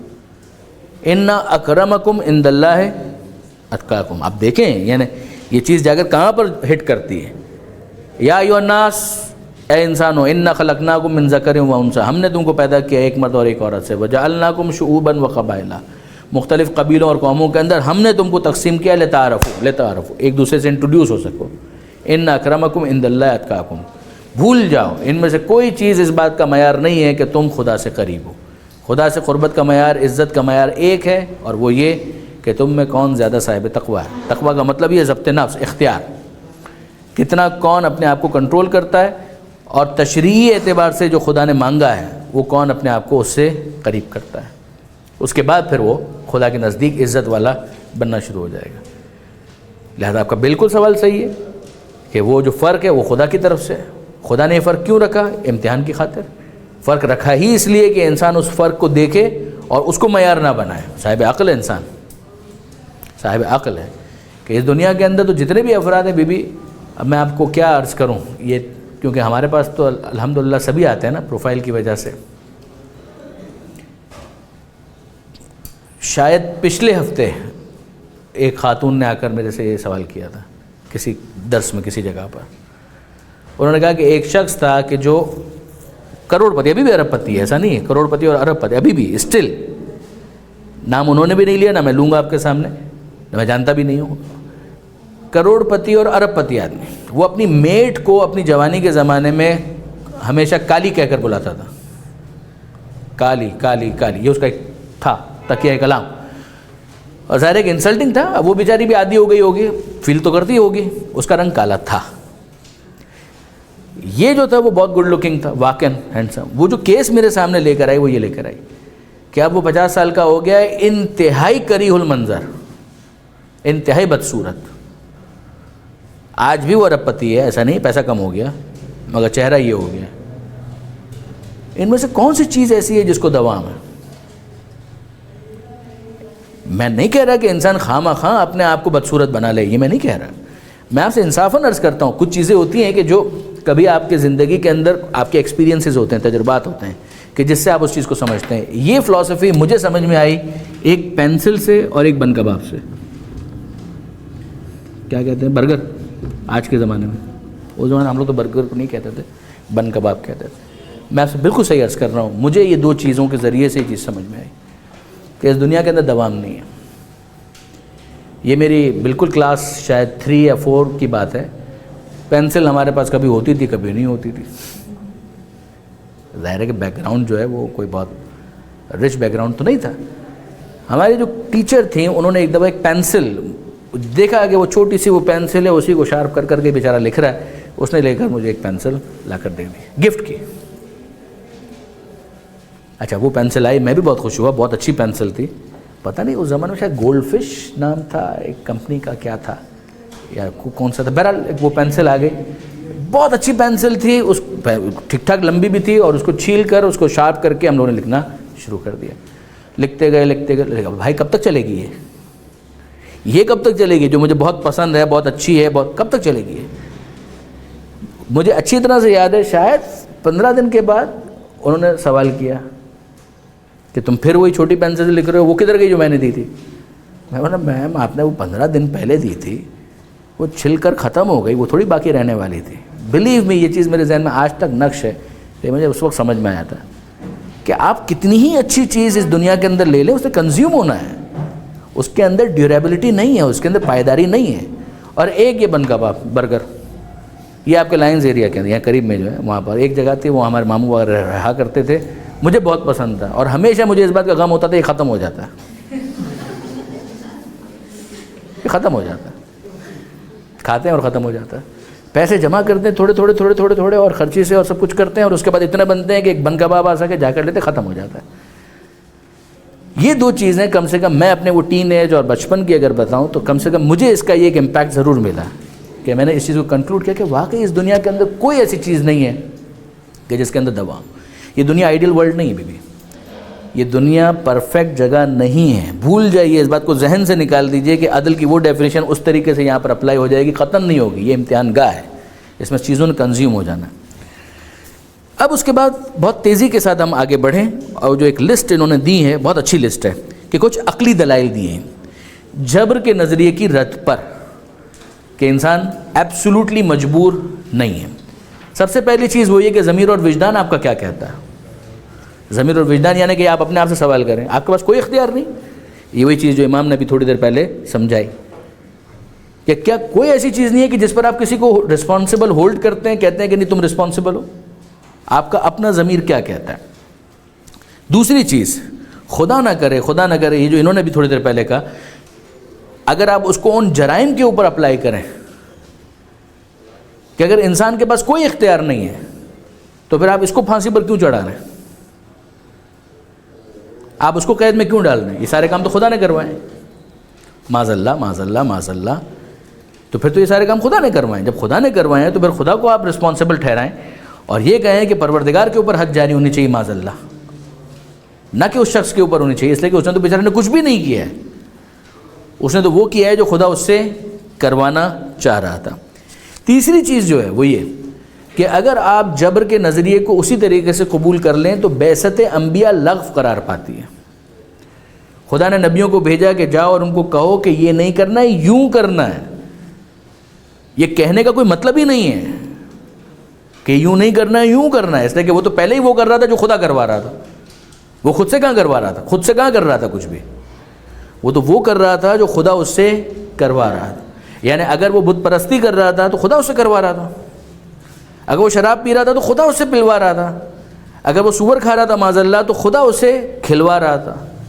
اگر یہ معاملہ اسی طرح سے ہے تو پھر اگر خدا یہ چاہے کہ وہ بت پرستی نہ کرے تو خدا یہ کروا لیتا اس سے, نبی کو الگ سے بھیجنے کی کوئی ضرورت نہیں تھی.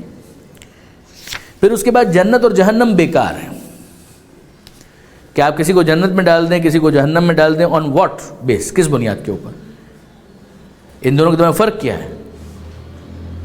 اگر اس نے اچھا کام کیا خدا نے کروایا, اس نے برا کیا تو خدا نے کروایا. ان دونوں کو جنت میں ڈالو, ان دونوں کو جنت میں ڈالو, اس لیے کہ دونوں نے وہ کام کیا ہے جو خدا کروا رہا تھا, اور یا دونوں کو جہنم میں ڈالو.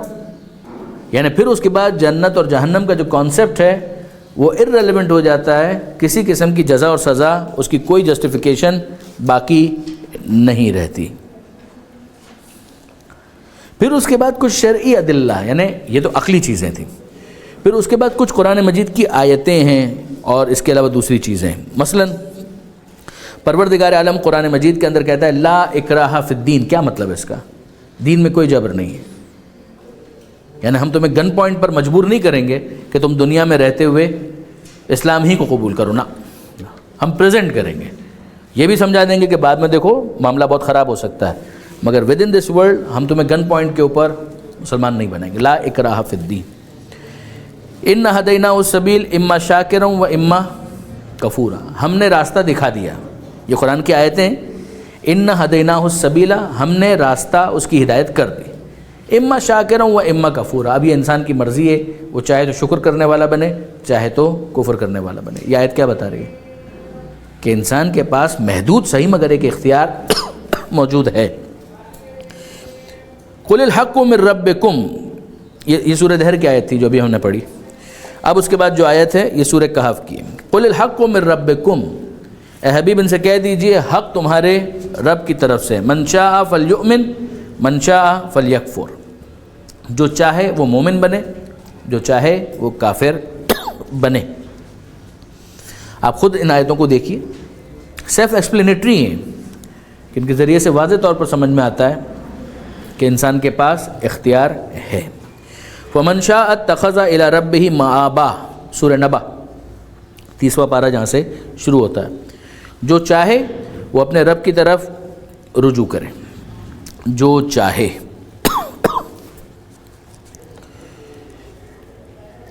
یہ ایک سلسلہ ہے آیتوں کا جس میں انسان کے فاعل مختار ہونے کو پروردگار عالم نے بیان کیا ہے. پھر اس کے بعد ایک دوسرا سلسلہ ہے کہ جس کے اندر پروردگار عالم نے خود سے ظلم و جور کی نفی کی ہے، کفر و شرک پر رضامند ہونے کی نفی کی ہے کہ میں تمہارے شرک پر راضی نہیں ہوں، میں تمہارے کفر پر راضی نہیں ہوں.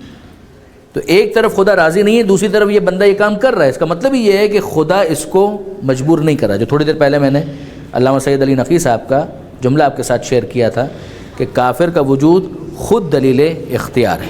اس کی بھی 2-3 مثالیں دیکھ لیجئے. مَلَّهُ يُرِيدُ ظُلْمًا لِلْعِبَادِ، اللہ اپنے بندوں پر ظلم کا ارادہ بھی نہیں کرتا، یعنی ظلم تو نہیں کرتا، ظلم کا ارادہ بھی نہیں کرتا. ان اللہ لا یظلم مثقال ذرہ، اللہ ذرہ برابر بھی ظلم نہیں کرتا.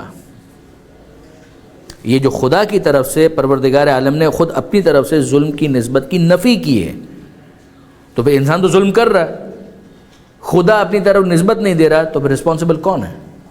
یہ کون کر رہا ہے ظلم؟ جو کر رہا ہے وہی اس کا فاعل ہے، وہی اس کا انجام دینے والا ہے. پھر اس کے بعد یہ والی جو آیت ہے کافی ہے میرے خیال میں یہ بھی. پھر اس کے بعد تیسری کیٹیگری میں آ جائیے. تیسری کیٹیگری وہ ہے کہ جس میں اللہ نے انسانی افعال کی نسبت انسان ہی کی طرف دی ہے، اور آخر میں جزا اور سزا کو انہی کے افعال خیر یا شر کا نتیجہ قرار دیا ہے. فویل للذین یکتبون الکتاب بایدیہم، وائے ہو، تباہی، بربادی ان لوگوں کے لیے جو اپنے ہاتھ سے لکھ لیتے ہیں، ثم یقولون ھذا من عند اللہ، اس کے بعد کہتے ہیں یہ اللہ کی طرف سے. اگر گناہ سارے کے سارے خدا ہی کی طرف سے ہیں تو یہ والا گناہ بھی خدا کی طرف سے ہونا چاہیے. مگر پروردگار عالم تو اس بات کے اوپر ان کی مذمت کر رہا ہے، ان کا افسوس ان کے حال پر. اپنے ہاتھوں سے لکھتے ہیں، پھر اس کے بعد کہتے ہیں، یہ خاص طور پہ اہل کتاب نے جو تحریفات وغیرہ کی تھی اس کے کانٹیکس میں ہے کہ انہوں نے اپنی طرف سے لکھ دیا اور کہا کہ یہ اللہ کی طرف سے نازل ہوا ہے، جو تحریف ہے. تو ھذا من عند اللہ، سورہ بقرہ کی آیت ہے. پھر اس کے بعد ایک آیت ہے سورہ تحریم کی، انما تجزون بما کنتم تعملون، تمہیں جزا دی جائے گی ان اعمال کی جو تم انجام دے رہے ہو. یہ میں نے عرض کیا کہ خود انسان کی طرف اس کی نسبت دی جا رہی. الیوم تجزی کل نفس بما کسبت، آج ہر ایک کو جو اس نے کمایا ہے اس کی جزا دی جا رہی ہے. تو یہ 3 کیٹیگریز ہو گئی. پھر اس کے بعد چوتھی کیٹیگری ہے قرآن مجید کی ان آیتوں کی کہ جن میں کفار اور مشرکین کو ایمان نہ لانے پر ڈانٹا گیا ہے، زجر و توبیخ کی گئی ہے، ان کو ڈانٹا گیا. ڈانٹا کیوں جا رہا ہے اگر یہ خدا ہی کی طرف سے ہے تو؟ ما منع الناس ان یؤمنوا، کس چیز نے ان لوگوں کو روکا ہوا ہے کہ یہ لوگ ایمان نہیں لاتے؟ یہ پروردگار کا سوال کرنا، کس چیز نے ان کو روکا ہوا ہے کہ یہ لوگ ایمان نہیں لاتے؟ تو ان لوگوں کو کہنا چاہیے مالک تو نے تو روکا ہوا ہے، معاذ اللہ، اے پروردگار تو نے تو روکا ہوا ہے، ہم تو جبر کے قائل ہیں کہ جو تو چاہ رہا ہے وہ ہو رہا ہے. لیکن ایسا نہیں ہے. یہ انداز خود قرآن مجید کا بتاتا ہے کہ پروردگار ڈانٹ رہا ہے ان لوگوں کو. لما تصدون عن سبیل اللہ، تم لوگوں کو خدا کی راہ سے کیوں روکتے ہو؟ لما تلبسون الحق بالباطل، تم کیوں حق کو باطل کے ساتھ مخلوط کرتے ہو؟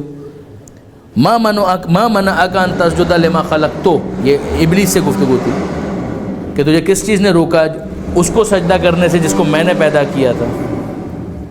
ما لہم لا یؤمنون، انہیں کیا ہو گیا ہے، یہ لوگ ایمان کیوں نہیں لاتے، وغیرہ وغیرہ.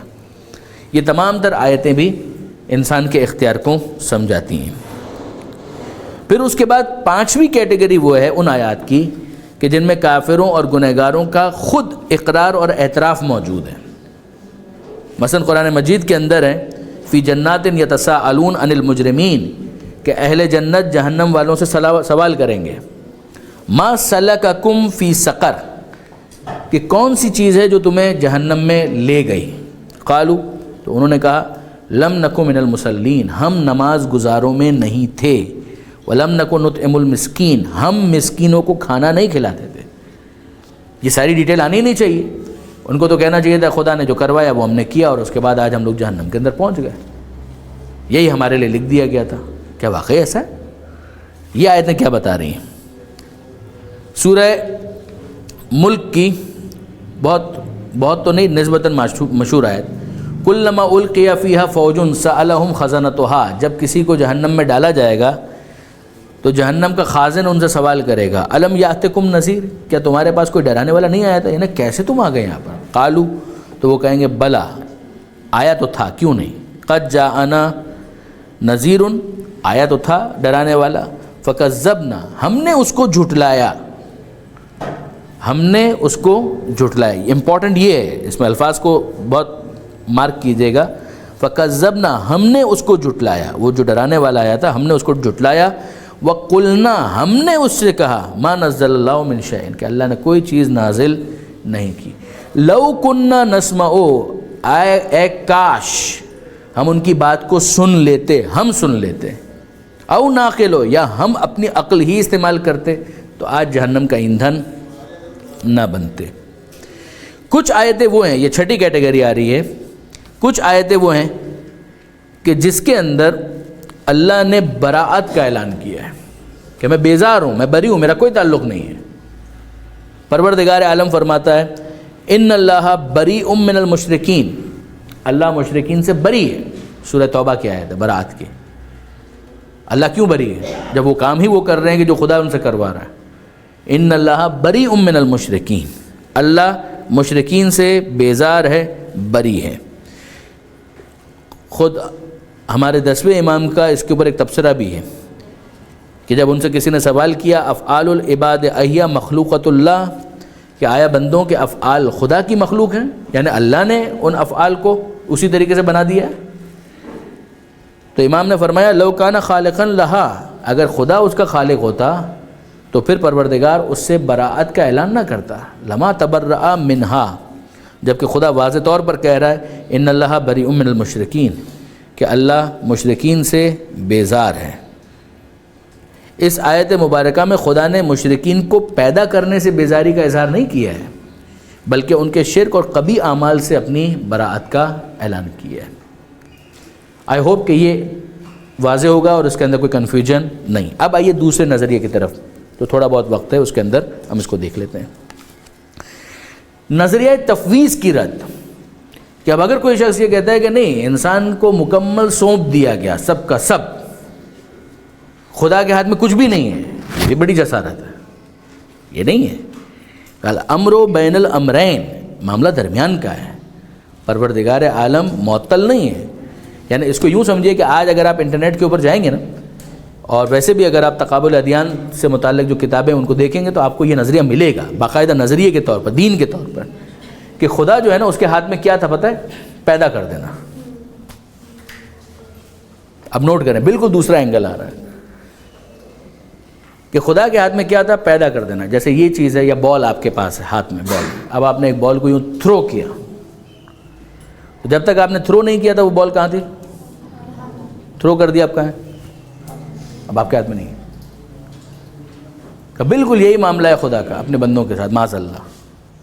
یعنی میں تو ایک عدد معاذ اللہ کے ساتھ ہی یہ کہوں گا کہ خدا نے جب تک اپنے بندوں کو پیدا نہیں کیا تھا it was like a ball in his hand.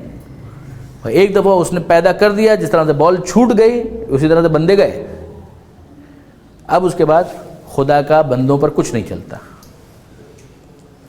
یہ آج بھی محدود طور پر صحیح مگر ایک نظریہ ایک تھیولوجی کے طور پر اس کو پریزنٹ کیا گیا ہے. یہی چیز اگر آپ دیکھیں تو ادھر ہم کو نظر آتی.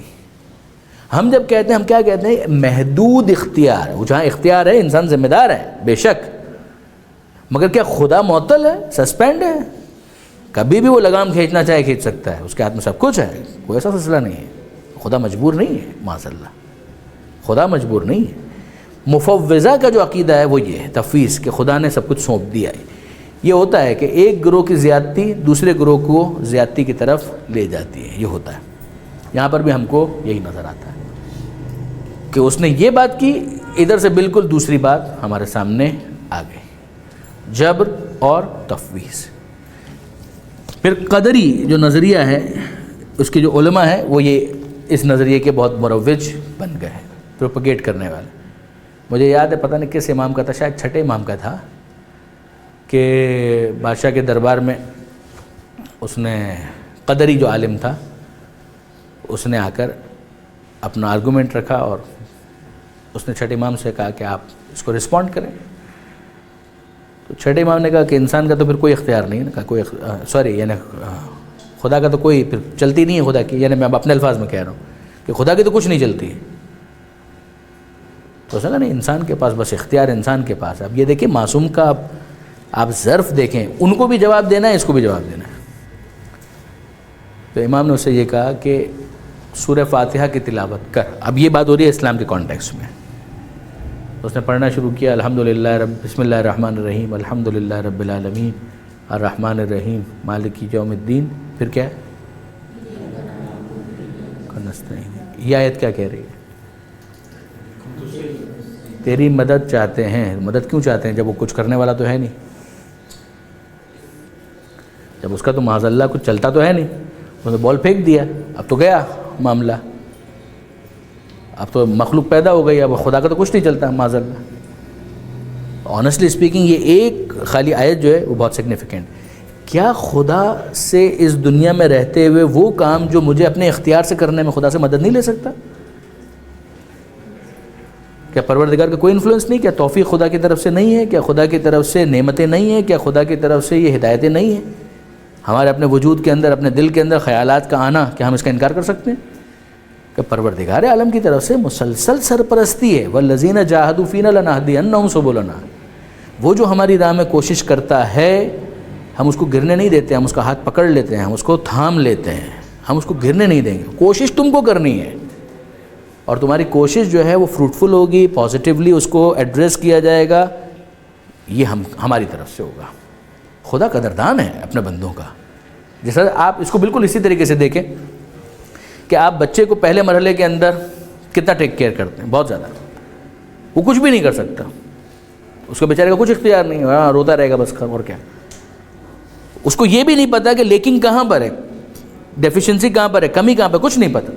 آپ اس کو دیکھ رہے ہیں، لے رہے ہیں، گود میں لے رہے ہیں، کاندھے پہ ڈال رہے ہیں، فیڈ کرا رہے ہیں، یہ سب کچھ آپ کر رہے ہیں، ایوری تھنگ. اب ایک وقت آتا ہے کہ جب وہ اس قابل ہو جاتا ہے کہ کچھ بہتر ریئیکٹ کر سکیں. اب بھی آپ کھڑے ہیں، لیکن اب آپ چاہتے ہیں کہ یہ چلے، کیونکہ آپ ساری زندگی اس کو کاندھے پر ڈال کر نہیں، یہ اس کے لیے ایب نارملٹی ہوگی.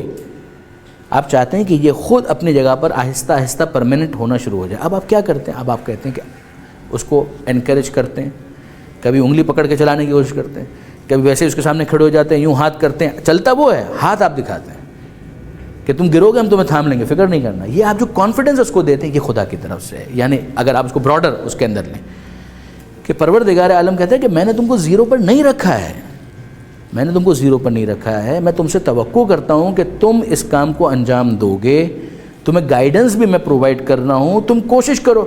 اب اگر ایک انسان کہا میں گر جاؤں گا، میں گر جاؤں گا، میں گر جاؤں گا، نہیں گرو گے میں پکڑ لوں گا. والذین جاہدوا فینا لنہدینہم سبلنا. جو ہماری راہ میں کوشش کرتا ہے ہم حتماً، یقیناً، لازماً اپنے راستے کی طرف اس کو لے آتے ہیں، ہم اس کو پھر گرنے نہیں دیں گے. یہ جو چیز ہے اس کو سمجھیے.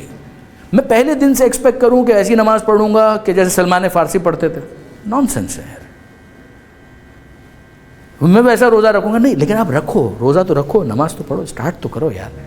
اس کے اندر پھر کیا ہوگا؟ کچھ غلطی ہو جائے گی، وہ خدا ہے نا، پھر خدا پکڑے گا، ہاتھ تھامے گا. اف یو آر سیریس، اگر آپ کی ایک جینون ایفرٹ ہے تو خدا اس ایفرٹ کو ضائع نہیں ہونے دے گا، اس کو راستے کی طرف لے کر آئے گا. یہ وہ چیز کہ خدا کی طرف سے توفیق، پروردگار عالم کی طرف سے اپنے بندوں کے اوپر لطف، کرم، یہ ساری چیزیں. تفویض کا تو نظریہ یہ نکلتا ہے کہ آپ دوسرے ایکسٹریم پر چلے گئے کہ آپ نے خدا کو بالکل کا سسپینڈ، خدا معطل ہو گیا. گاڈ از ناٹ سسپینڈڈ، خدا معطل نہیں ہے، معاملہ درمیان کا ہے. تمہارا اختیار ہے اس حد تک کہ تم رسپانسبل ہو اگر تم نہ کرو. خدا کی طرف سے گائیڈنس ہے، خدا کی طرف سے انکریجمنٹ ہے، خدا کی طرف سے ہاتھ کا پکڑنا ہے، راستے کی طرف لے کر آنا، یہ ساری چیزیں خدا کی طرف سے. یہ بالکل ایک دوسرا ایکسٹریم تھا جس کو امام نے سمجھایا کہ یہ بھی غلط ہے. معاملہ بالکل درمیان کا ہے. ہر ممکن الوجود واجب الوجود کا محتاج ہے. ایسا پرماننٹ کہاں سے ہو سکتا ہے؟ ہر ممکن الوجود واجب الوجود کا محتاج ہے.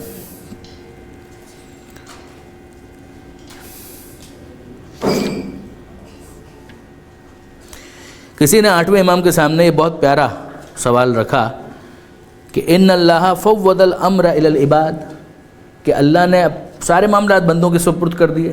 فوض الامر الی العباد. امام نے کہا اللہ اعز من ذالک، اللہ اس سے بالاتر ہے، اللہ اس سے زیادہ صاحب عزت ہے، اجل اور عرفہ ہے. اس نے کہا فاجبرہم علی المعاصی، تو خدا نے پھر مجبور کر دیا. وہ ایک ایکسٹریم سے دوسرے ایکسٹریم کی طرف جم. تو پھر خدا نے، اس کا مطلب یہ ہے کہ خدا نے اپنے بندوں کو گناہ کے اوپر مجبور کر دیا. تو امام کہتے ہیں اللہ عادل و احکم من ذالک، اللہ اس سے زیادہ عادل ہے کہ اپنے بندوں کو مجبور کرے. معاملہ درمیان کا ہے، درمیان بین کا معاملہ ہے. یہی سوال 6 امام سے ہوا اور آلموسٹ تقریباً یہی جواب امام نے بھی ارشاد فرمایا. اب اس کو ہم کنکلوڈ کرتے ہیں اور ایک مرتبہ پھر اس کو کنکلوڈ کرتے ہیں 6 امام کی اس حدیث سے. امام فرماتے ہیں ان الناس، یعنی قضاء و قدر کے متعلق یہ ساری بحثیں قضاء و قدر کے آف شوٹس ہیں جو ابھی تھوڑی دیر پہلے میں نے کہا بھی تھا. لوگوں کے 3 گروہ ہیں اس نظریے میں، لوگوں کے اس حوالے سے 3 گروہ ہیں. علی ثلاثۃ اوجہ، رجل، ایک وہ ہے کہ یزعم، کہ جو یہ سوچتا ہے، گمان کرتا ہے، ان اللہ عز وجل اجبر الناس علی المعاصی، کہ اللہ نے لوگوں کو مجبور کر دیا گناہوں کے اوپر. یہ گروہ خدا کو اپنی حکمت میں ظالم اور جائر سمجھتا ہے، ظالم سمجھتا ہے کہ خدا نے گناہ کے اوپر مجبور کر دیا. دوسرا گروہ وہ ہے کہ جو یہ سمجھتا ہے کہ معاملات کو لوگوں کے سپرد کر دیا، ایسا سپرد کر دیا کہ خدا کو اپنی سلطنت و حکومت میں بھی کمزور کر دیا کہ اب وہ چاہے تو بھی نہ اسٹرنگز کھینچ سکتا ہے، نہ لگام تھام تو کچھ بھی نہیں کر سکتا. تیسرا گروہ وہ ہے کہ جو یہ کہتا ہے کہ خدا نے لوگوں کو انہی امور کی تکلیف دی ہے جو ان کی قوت برداشت کے مطابق ہے، عدل تشریعی، اور ان امور کی تکلیف نہیں دی جو ان کی طاقت سے زائد ہے. یہ اسی کا دوسرا رخ. یہ گروہ جب اللہ کی اطاعت اور فرما برداری کرتا ہے تو اس کی حمد و ثنا کرتا ہے. وہ جب اطاعت اور فرما برداری کرتا ہے، وہ نماز بھی پڑھتا ہے تو کہتا ہے پروردگار تیری طرف سے توفیق تھی، تیرا احسان ہے کہ تو نے مجھے اس طرف متوجہ کیا. نماز اس نے پڑھی ہے مگر وہ اللہ کی توفیق کو مانتا ہے. وہ کہتا ہے خدا کا شکر کہ اس نے مجھے نماز پڑھنے کی توفیق دی، خدا کا شکر کہ اس نے مجھے غریب کی مدد کی توفیق دی، خدا کا شکر، خدا کا شکر. یہ کیوں ہے؟ یہ توفیق پروردگار کی طرف سے. توفیق کا مطلب ہے کسی چیز کا موافق ہو جانا، سوٹ کر جانا. یہ گروہ جب اللہ کی اطاعت اور فرما برداری کرتا ہے تو اس کی حمد و ثنا کرتا ہے، اور جب گناہ و عصیان کا ارتکاب کرتا ہے، گناہ اس سے بھی ہو جاتا ہے، تو یہ کیا کرتا ہے؟ استغفار کرتا ہے. وہ استغفار اس لیے کرتا ہے کہ وہ مانتا ہے کہ یہ غلطی مجھ سے ہوئی. وہ توبہ اس لیے کرتا ہے کہ وہ مانتا ہے کہ یہ غلطی مجھ سے ہوئی. جب نیک کام کو انجام دیتا ہے تو وہ کہتا ہے کہ اس کا مطلب وہ توفیق جو خدا کی طرف سے تھی میں نے اس کو کیپٹلائز کر لیا، الحمدللہ کہ میں نے اس کو پوری طریقے سے یوز کیا. لیکن چونکہ وہاں سے توفیق تھی لہٰذا میں اس کا شکریہ ادا کرتا ہوں. جب گناہ کرتا ہے تو وہ مانتا ہے کہ گناہ کی کوئی توفیق نہیں ہوتی ہے، یہ اختیار تھا جس کو میں نے مس یوز کر لیا، جس کو مجھے کسی اور طرف استعمال کرنا چاہیے تھا میں نے ادھر استعمال کر لیا. اب وہ کہتا ہے میں توبہ کرتا ہوں، پلٹتا ہوں، میں استغفار کرتا ہوں، توبہ کرتا ہوں. توبہ کا مطلب ہی پلٹتا ہوں. اس کا مطلب یہ ہے کہ میں غلط چلا گیا تھا، I am coming back on the right track, میں صحیح راستے کے اوپر واپس آ رہا ہوں. یہی گروہ حقیقی طور پر مسلمان ہے. یہ امام کا کامنٹ ہے. فہذا مسلم بالغ، یہی صحیح معنوں میں مسلمان ہے. یہاں پر یہ بحث مکمل ہوتی ہے. اب میں آپ کو تھوڑا سا عرض کروں، آپ کی کتاب کے اندر اگر ہو سکے نیکسٹ ٹائم کتاب لائیے گا تو تھوڑا سا اس کو ریفر کرنے میں آسانی ہو جائے گی. یہ تھوڑا سا اگر آپ کو میں اس کو ہوم ورک کے طور پر دوں، ویسے تو سبھی ہوم ورک ہے آپ کے لیے، کہ اس میں 48 جو پوسٹولیٹ ہے یا پوائنٹ ہے، نہیں 47 سے شروع کریں، 46 کے اندر تو یہ 3 تقسیمات ہیں، عدل تکوینی، تشریعی اور جزائی والی. پھر 47 جو اصل ہے یا پوائنٹ جو ہے پوسٹولیٹ ہے، اس کے اندر مقصد خلقت پر بات کی ہے اور کہا ہے کہ اس کے مقدمات جو ہیں وہ انسان کے لیے خدا فراہم کرتا ہے، یہ خدا کا لطف ہے، خدا کا کرم ہے. پھر اس کے بعد جو 48 پوائنٹ ہے وہاں سے انہوں نے شروع کیا ہے قضاء اور قدر کی بحث کو. قدر کو ڈیفائن کیا ہے کہ قدر جو ایک اندازہ مقدار اس کو کہا جاتا ہے، اور پھر اس کے بعد قضا کو سمجھایا ہے کہ قضا کس کو کہا جاتا ہے، خدا کا فیصلہ. پھر اس کے بعد یہ بھی سمجھایا ہے کہ یہ قضا اور قدر کا جو معاملہ ہے اس نے بہت سو کو گمراہ کیا ہے اور واقع کیا ہے، بے شک کیا ہے، ہمیں نظر بھی آتا ہے. تو اس کے اندر بعض اوقات معصوم نے کہا ہے کہ اس کے اندر بہت زیادہ اپنے آپ کو انوالو بھی مت کرو، بہت زیادہ اس کے اندر خواہ اس لیے کہ ان ڈیپتھ جاؤ گے اور سمجھ میں نہیں آئے گا تو خواہ پریشان ہوں گے، تشویش میں آؤ گے، چیزیں کلیئر نہیں ہو پائے گی، گمراہ نہ ہو جاؤ. پھر اس کے بعد قدر کو تھوڑا سا ایلوبریٹ کیا ہے کہ اگر تمہارے اندر صلاحیت ہے تو سمجھنے کی کوشش کرو، پریشان ہو رہے ہو تو اپنے آپ کو سائڈ میں کر لو اس کے اندر. پھر اس کے اندر لغت میں قدر کس کو کہتے ہیں، اندازہ اور مقدار، قضا، حتمیت، قطعیت. پھر 8ویں امام نے اس کو ڈیفائن کیا ہے کہ قدر کا کیا مطلب ہے، قضا کا کیا مطلب ہے، تقریباً وہی بات ہے. پھر آگے جا کر قدر کی تفسیر کی ہے، قضا کی تفسیر کی ہے. جو اہم ترین اس کا پوائنٹ ہے وہ وہی ہے جو جبر اور اختیار والی بحث ہے، جو سمجھنے کی ہے کہ معاملہ دونوں کے درمیان کا ہے. اسی لیے ہم نے تھوڑا سا اس کو ڈیٹیل کے اندر ڈسکس کیا تھا. یہاں پر یہی جو دلائل میں نے آپ کے سامنے ابھی شیئر کیے ان میں سے چند دلائل آپ کو یہاں پر ملیں گے، سارے نہیں ملیں گے مگر چند دلائل یہاں پر انہوں نے اس کو لکھ بھی دیا ہے. کچھ آیتیں لکھ دی ہیں، کچھ عقلی دلائل انسان کو جو اپیل کرتے ہیں وہ بیان کیے ہیں، ضمیر کا فیصلہ، تعریف، مذمت، شریعت کا لغو ہونا اگر انسان کا اختیار ختم ہو جائے، اصلاح کی ساری کوششیں وغیرہ. پھر اس کے بعد ایک پیراگراف ہے کہ جس کے اندر انہوں نے یہ سمجھایا ہے کہ لیکن آزادی اور اختیار کے اس اصول سے ہمیں یہ مطلب نہیں لینا چاہیے کہ انسان کو بالکل اپنے حال پر چھوڑ دیا گیا ہے اور اس کے فعل میں خدا کا کوئی عمل دخل اور اثر نہیں ہے، کیونکہ اس قسم کا عقیدہ جسے تفویض کہا جاتا ہے انسان کے خدا کی طرف ہمیشہ نیاز مند اور حاجت مند ہونے کے اصول سے ٹکراتا ہے اور خدا کی قدرت و خالقیت کے دائرے کو محدود کرتا ہے.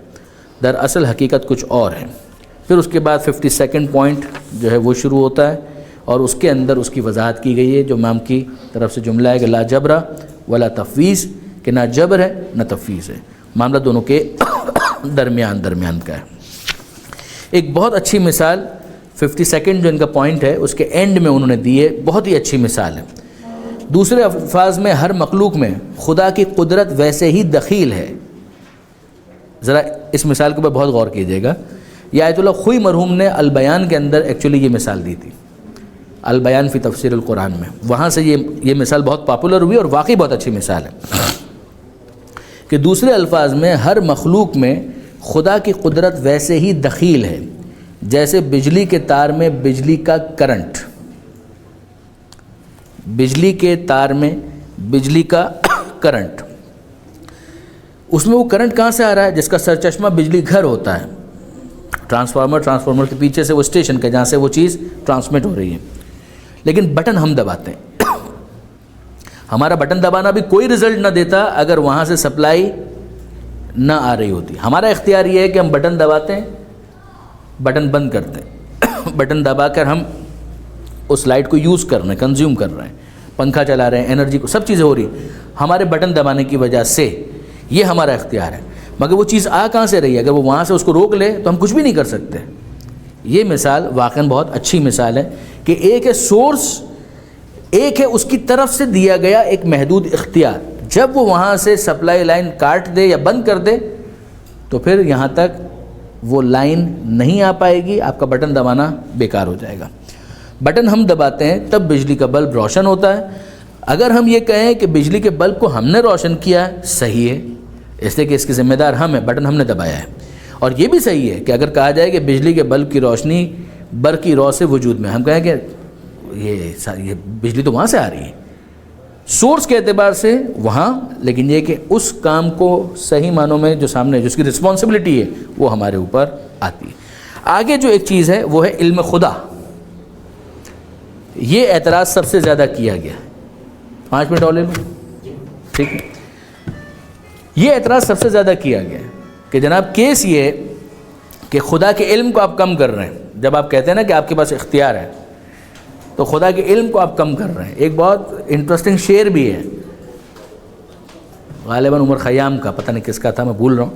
اس نے کہا کہ خدا کے علم میں ہے کہ میں شراب پیوں گا اس لیے میں پی رہا ہوں, اگر نہ پیوں تو خدا کا علم غلط ہو جائے گا. سبحان اللہ, سبحان اللہ. اب آپ اس کو پھیلا دیجئے, سارے گناہوں کو بھی لے جائیے. تو خدا کے علم میں ہے کہ میں ظلم کروں گا, اگر نہیں کروں گا تو خدا کا علم غلط ہو جائے گا, لہذا مجھے تجھے قتل کرنا پڑے گا. خدا کے علم میں ہے کہ میں مثلاً اس کے مکان پہ قبضہ کروں گا, نہیں کروں گا تو خدا کا علم غلط ہو جائے گا, لہذا مجھے قبضہ کرنا پڑے گا. یا تو آپ یہ کہیے کہ خدا کے علم میں نہیں ہے, نہیں وہ علم خدا میں تو ہے, خدا کے علم میں تو ہے, خدا کے علم میں تو میں کیا جو کر رہا ہوں خدا کے علم میں ہے کہ میں کرنے والا ہوں. یا تو آپ کہیں کہ ما کانا جو ہوا اس کا علم ہے, جو ہونے والا ہے اس کا علم نہیں ہے. نہیں, یہ بھی نہیں ہے, ما کانا و ما یکون سب کا علم ہے اس کو. اب اس کے اوپر آپ ذرا غور کیجئے گا, 2 مثالیں خالی. یہ بتائیے کسی چیز کا علم اس کی علت ہوتا ہے؟ کیا مثال ہے؟ کوئی مثال ہے آپ کے ذہن میں؟ مجھے یہ علم ہے کہ کل سورج گرہن ہونے والا ہے, کیا میرا علم اس کو مجبور کرتا ہے؟ آپ ایک سائنسدان ہیں اور آپ نے اپنے علم سے اس بات کو جانا کہ کل بارش ہونے والی ہے. بارش کے ہونے کو آپ نے اپنے علم کی وجہ سے مجبور کر دیا ہے؟ ایسا نہیں ہے. آپ کے علم میں ہے کہ کل سورج گرہن لگنے والا ہے, تو آپ کا علم سورج گرہن کو نہیں لگواتا. علم علت نہیں ہوتا ہے, یہ بہت ذہن میں رکھیے گا. میں بہت چھوٹے لیول کے اوپر اگر بات کروں, 1 گھنٹے کے بعد آپ میں سے کوئی بھی یہاں پر نہیں ہوگا مجھے علم ہے. میرا علم آپ کو مجبور کرتا ہے کہ آپ گھر جائیں؟ میرا علم محدود ہے, غلط ہو سکتا ہے. خدا کا علم لامحدود ہے, غلط نہیں ہو سکتا. یہاں تک بات ٹھیک ہے, مگر کیا علم کسی کو مجبور کرتا ہے؟ تو بہت سطحی بات ہے, یہ بہت سطحی بات ہے. خدا کے علم میں یہ ہونا کہ یہ اپنے اختیار سے کیا کرے گا اور وہ اپنے اختیار سے کیا کرے گا, یہ مجبور نہیں کرتا ہے. ان 2 چیزوں کے درمیان فرق ہے. ایک ہے کسی چیز کی علت ہونا اور ایک ہے کسی چیز کا علم ہونا. ان دونوں کے درمیان زمین آسمان کا فرق ہے. آپ کا عمل آپ کے اختیار کے تابع ہے, جس کی وجہ سے آپ ذمہ دار ہیں. خدا کا علم ذاتی ہے, خدا کا علم ذاتی ہے. خدا اپنے علم کی وجہ سے کسی کو مجبور نہیں کرتا. خدا کے علم کا سورس کیا ہے؟ معاذ اللہ, خدا کے علم کا سورس کوئی اور اگر ہونے لگے تو وہ خدا ہوگا. خدا کے علم کا سورس کوئی اور نہیں ہے. خدا کا علم خدا کا ذاتی ہے. یہ تو ہم پہلے ہی بات کر چکے کہ ذات اور صفات کے درمیان فاصلہ نہیں ہے, فرق نہیں ہے. یہ کیا ہے؟ ہمیں اگر پتہ ہوتا تو پھر ہم خدا نہ ہوتے. خدا خدا ہے, اس کا علم اس کا ہے. اس کے علم میں کسی چیز کا ہونا ہمیں مجبور کرتا ہے, یہ ہمارے وجدان کے خلاف ہے. یہ ہمارے وجدان کے خلاف. یہ بہت اہم اعتراض کیا گیا اور انفارچونیٹلی آج بھی کیا جاتا ہے. بدقسمتی یہ ہے کہ آج بھی یہ اعتراض کیا جاتا ہے. بعض شیعہ ممبروں سے یہ اعتراض کیا گیا. دکھ کی بات یہ کہ وہ نظریہ کہ جس کو امام نے اتنا ایکسلنٹ انداز میں, اتنا ایلیکوینٹلی ایکسپلین کیا تھا, یہ ساری چیزیں معصوم نے ایکسپلین کی ہیں. یہ جو علم کلام کی ہماری بیسک کتابیں ہیں, ان ڈیپتھ ان لینتھ اس کے اوپر باتیں ہوئی ہیں. دکھ ہوتا ہے. خود پاک کراچی کے اندر بعض ممبروں پر جو بہت ایک انٹلیکچوئل اسٹائل کے اندر اس طرح کے اعتراضات کیے گئے. کچھ انگریزی کے اندر مجالس ہوئی تھی بعض گزشتہ 2-3 رمضان کے مہینوں میں, اس میں یہ باقاعدہ اعتراض کیا گیا. بعض نجی نشستوں کے اندر یہ اعتراض کیا گیا کہ یہ تو خدا کے علم میں, یہ یزید جو ہے امام حسین کو قتل کرنے والا تھا, تو یزید کا کیا قصور ہے؟ آپ نے علم کو علت بنایا اور ظالم کو اس کے ظلم سے بری قرار دیا. بہت بڑا ظلم کیا, خود آپ نے بہت بڑا ظلم کیا. یعنی یہ میں ان کے لیے عرض کر رہا ہوں. تو بہرحال اس سے زیادہ تو اس کے اوپر آپ کو نہیں انگیج کروں گا, لیکن غور کیجئے گا, علم علت نہیں ہوتا. علم شان ہے پروردگار کی, علم کمال ہے پروردگار کا. وہ پروردگار عالم کا علم انسان کو مجبور نہیں بناتا. اللہ آپ کا حامی و ناصر ہو. وآخر دعوانا ان الحمد للہ رب العالمین.